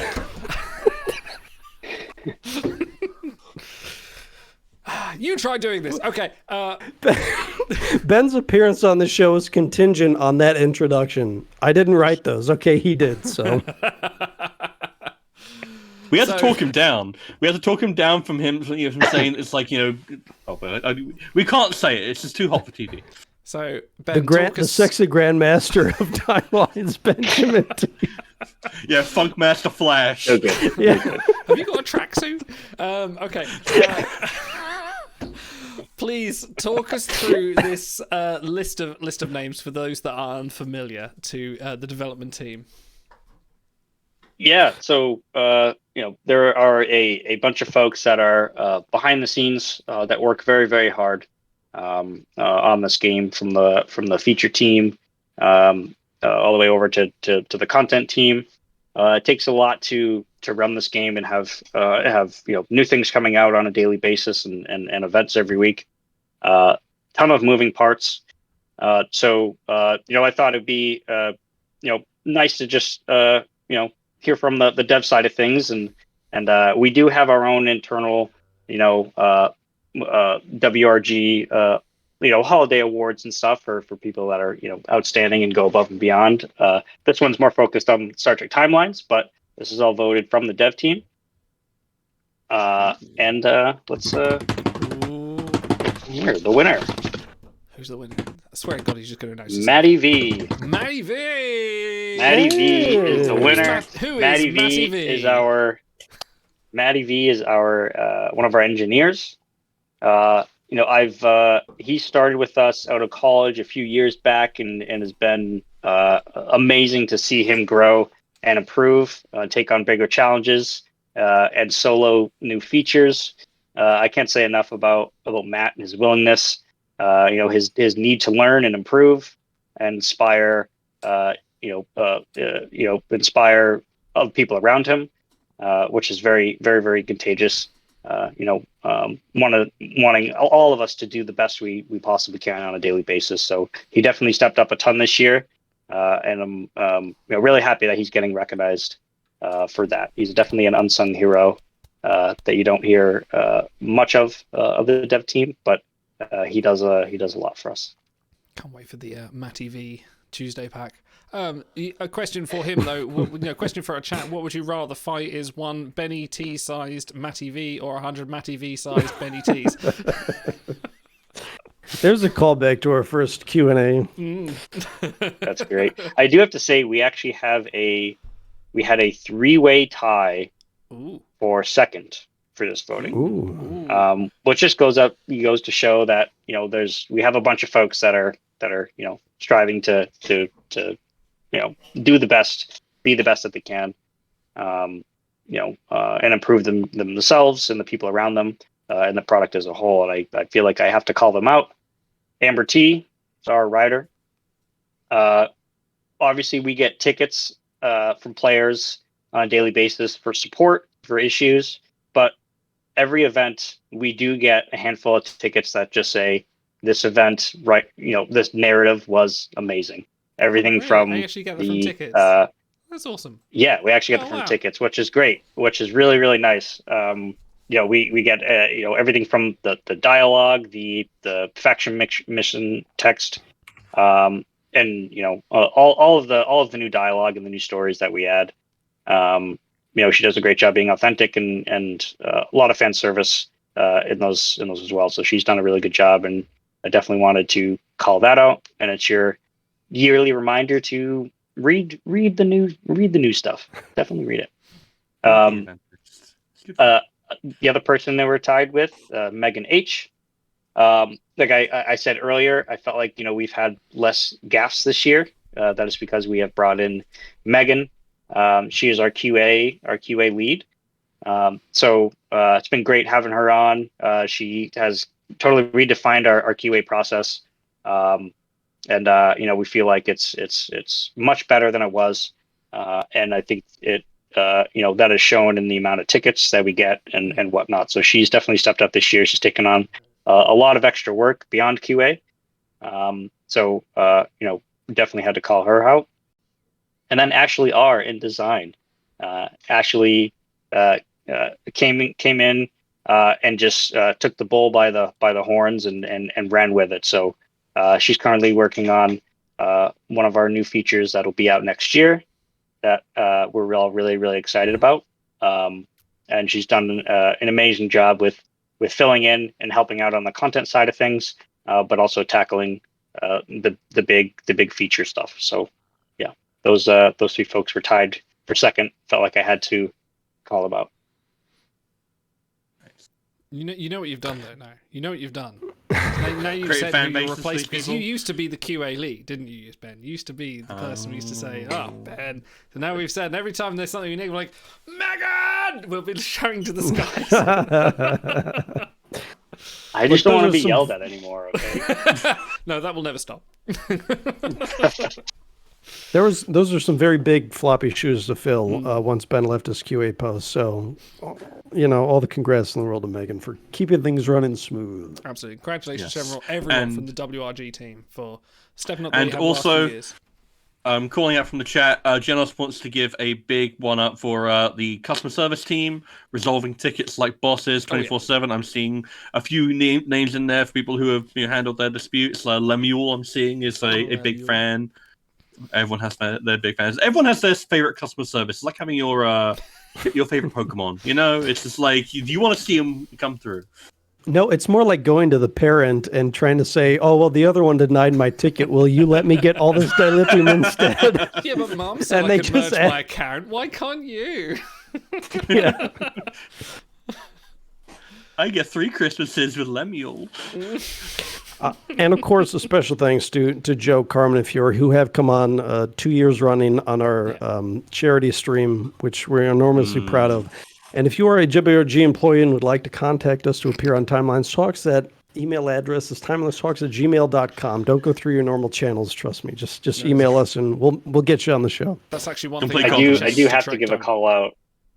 I was going to say I do have to give a call out for to Shan for always dealing, working on the forums and making sure players are up to date with everything. And then Fury, I held Fury back before we were submitting the Fleet Boss Battle client. What, physically? And I said, Fury, I'm sorry. Fury, I'm sorry. We need to improve some of the UI in this. And Fury and I stayed really late that night, got everything done, and she's an absolute trooper. And she was all for it. So I definitely have to call Fury out as well. And as penance, you'll make sure that the whale probe will be a fightable enemy in the next Fleet Spot battle. Ransom set, actually, but I wish. The green hand from the original series. Yeah, I just enjoy, because sometimes they're negative about WRG, sometimes they're hyped for stuff, sometimes, charity show, award show, whatever. My favorite is actually just having the devs on to talk about stuff. Because it's like, by the end of it, I'm always thinking like, hey, I could have a beer with these guys, or I could go have a Yu-Gi-Oh duel with these guys, and it's like it's a lot of fun to pick your brains about what's going on the other side of things that we don't get to see. So I'm really glad that you guys have allowed them to come on our show.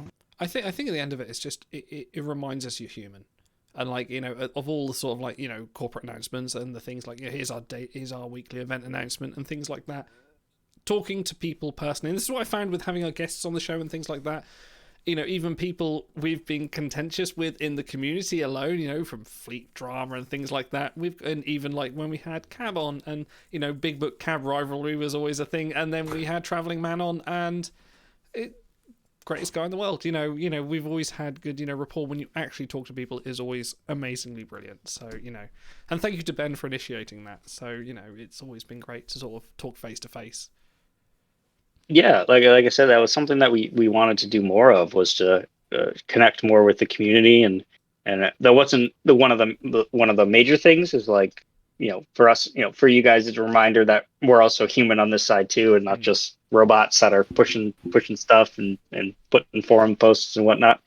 But it was definitely has been a pro for trying to be more transparent, right? And being on the stream a few times, talking to you guys and chilling. It's been awesome meeting everyone in the community and doing the Q&As in the Discord.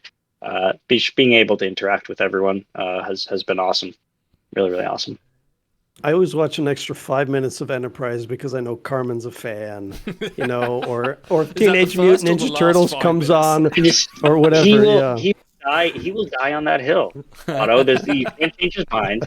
He's just there, and he's shouting from the rooftops. We need to get him on a show of Racing Liners, who is also one of the community, is a big Enterprise fan as well. So I think those two would go quite well.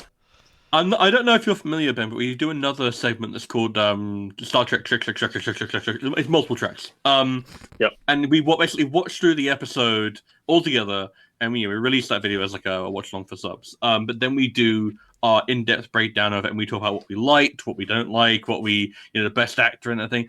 We would absolutely love it if you wanted to come along and talk about one of your favorite Picard episodes. If Fury wants to come along and just do one about like a TO episode she particularly loves. If Carmen wants to come on and talk with Racing Liners for like 45 minutes and try and convince me that episode with the Lekek is great, I will listen because I am genuinely fascinated. Yeah, that's interesting. We should definitely do that. That'd be a blast. Well, our people will talk to your people.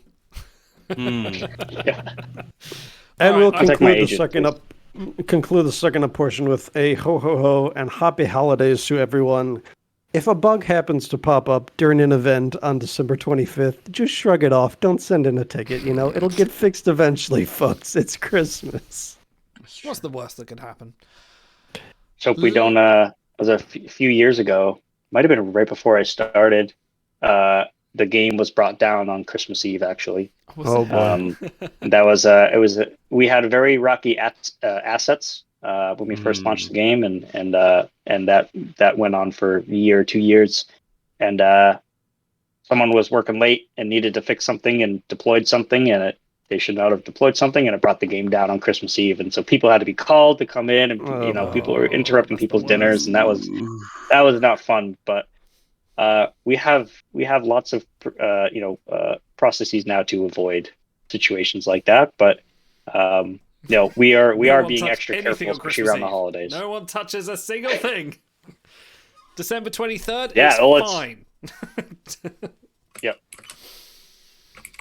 Okay, 3 last categories to conclude our evening's festivities, 2 of which are chat. We need to conclude. These are going to be lightning rounds, so folks, get on your tablets or your phones and vote. Wake up and vote. So the first one, we're going to be concluding best artwork, and it is Princess Thalia and Runa versus the Dread Pirate Q. So please, guys, go to the poll. Apologies to any podcast listeners or people watching on the YouTube replay.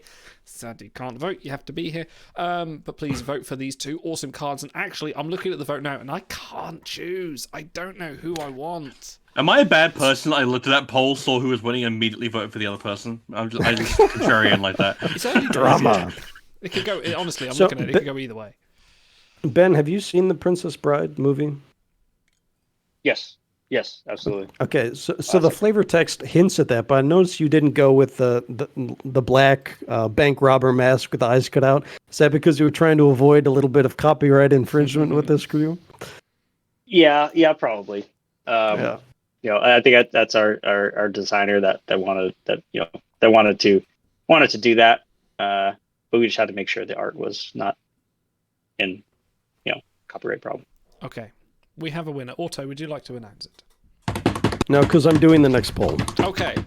The winner of Best Artwork of 2022, Princess Talia and Runa. Congratulations, Christina Chong. And Christina Chong's actual dog. I forget the name of it now, but she brought it on set. It's actually Runa. Yeah, it is actually. Oh, is it actually called Runa? Oh, fantastic. It's actually called Runa, yeah. Oh, brilliant. So that is her dog. So, yes, congratulations. Best art of the year, and it is absolutely fantastic. Look at that dress. Every good awards show has to have a couple snubs, and I think Dread Pirate Q has been snubbed multiple times in the show. So that is one of the greatest cards you've ever released. Second best is good. Close. You're touching the sun. You're Daedalus without clipping your wings. Come on. So either what you're saying is don't let anyone tell you that second best isn't any good. Yeah. So, okay. So we know what you've been told a lot in your life. Okay. Shut up. Poll up in chat. Go. All right, next poll. Worst artwork of the year. In the category of worst artwork of the year, first Officer Data, Judoka Kirk. I moonlight as a voiceover guy. You should, actually. You really should. So is it Mark Zuckerberg's head on Data's body, or is it Steven Seagal's abs that he wishes he had on Kirk's body? Which one is going to win? No, it's not even Steven. What? Are we talking about Steven Seagal in the day or now? Because I think they're both... No. The abs that he wishes he had. This is peak Under Siege Seagal, okay?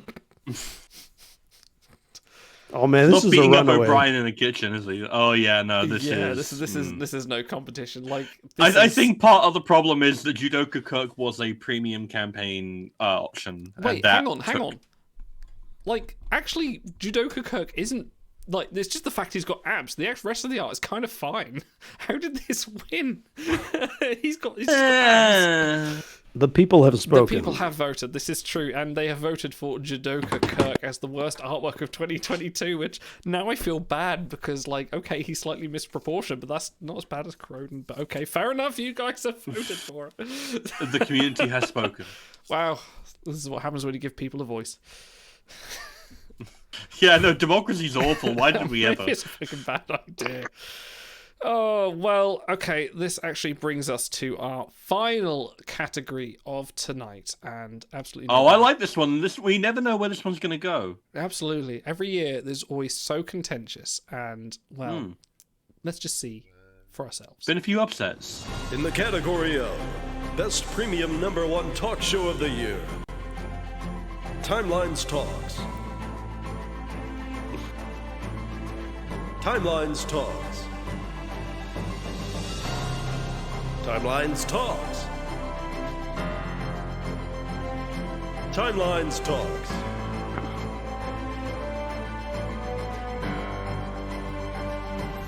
Honestly, it's been a hell of a year for all of these shows, but it's time for us to decide which was the most premium exclusive #1 Timelines Talks show of the year. And in this envelope, I do have to reveal that in fact... Well, hold on, we're not even going to discuss the category yet? Well, okay, let's find our different entries. There's a lot to dig into here.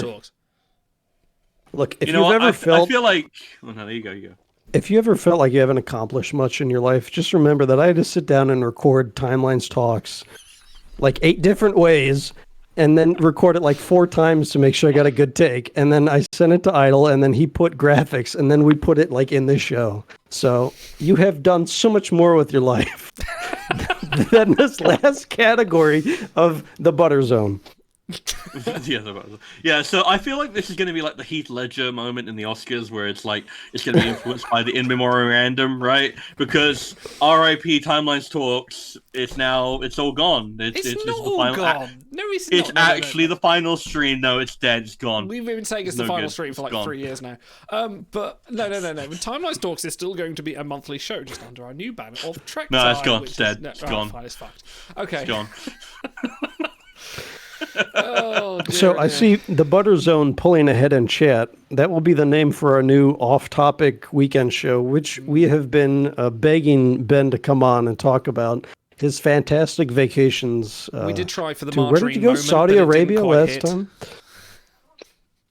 Yeah. So he's a world. I did just get back from a cruise in October and November, Tahiti, and that was Tahiti to Australia, or Hawaii, Tahiti, Australia.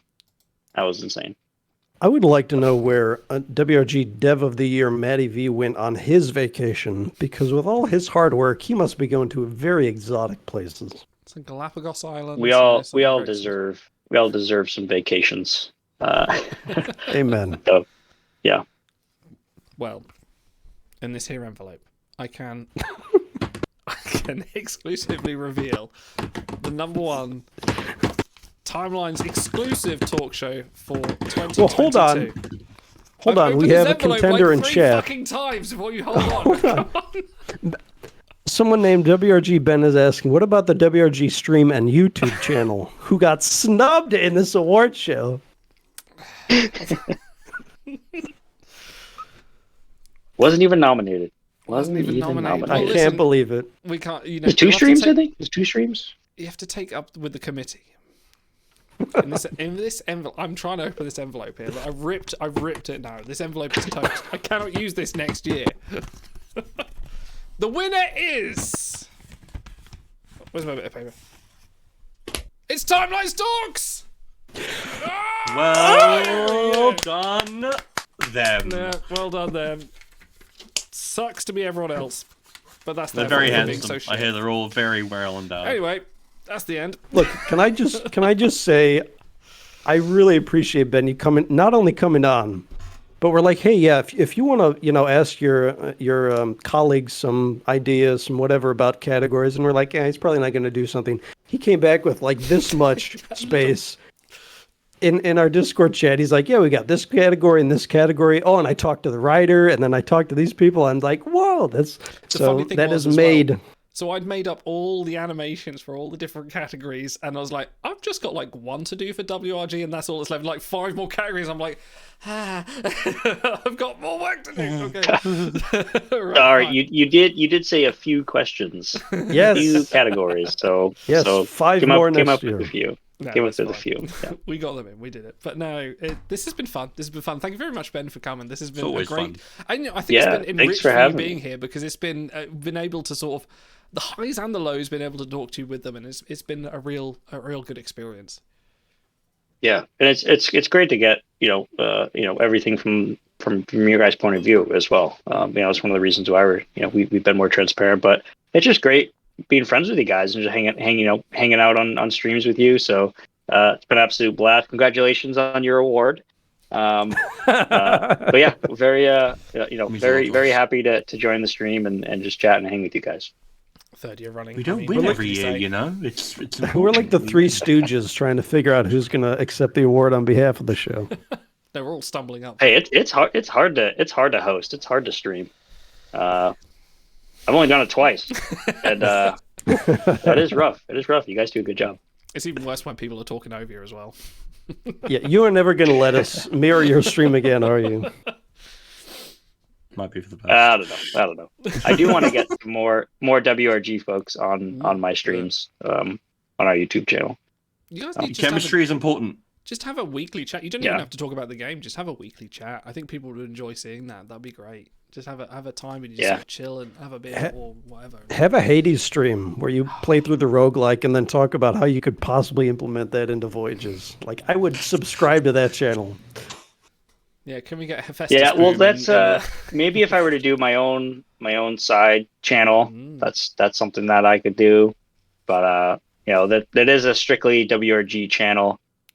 for Star Trek and whatnot. But I would like to do maybe even just weekly streams, because once you get Carmen and I talking about anything in Star Trek, it's like, well, maybe we could do this. Well, maybe we should do that. And okay, if we do this here, then we should change this over here, and it snowballs. And then next thing you know, we have multiple developers working on a thing, and yeah. But, like, thanks for the work. They're always very interesting conversation.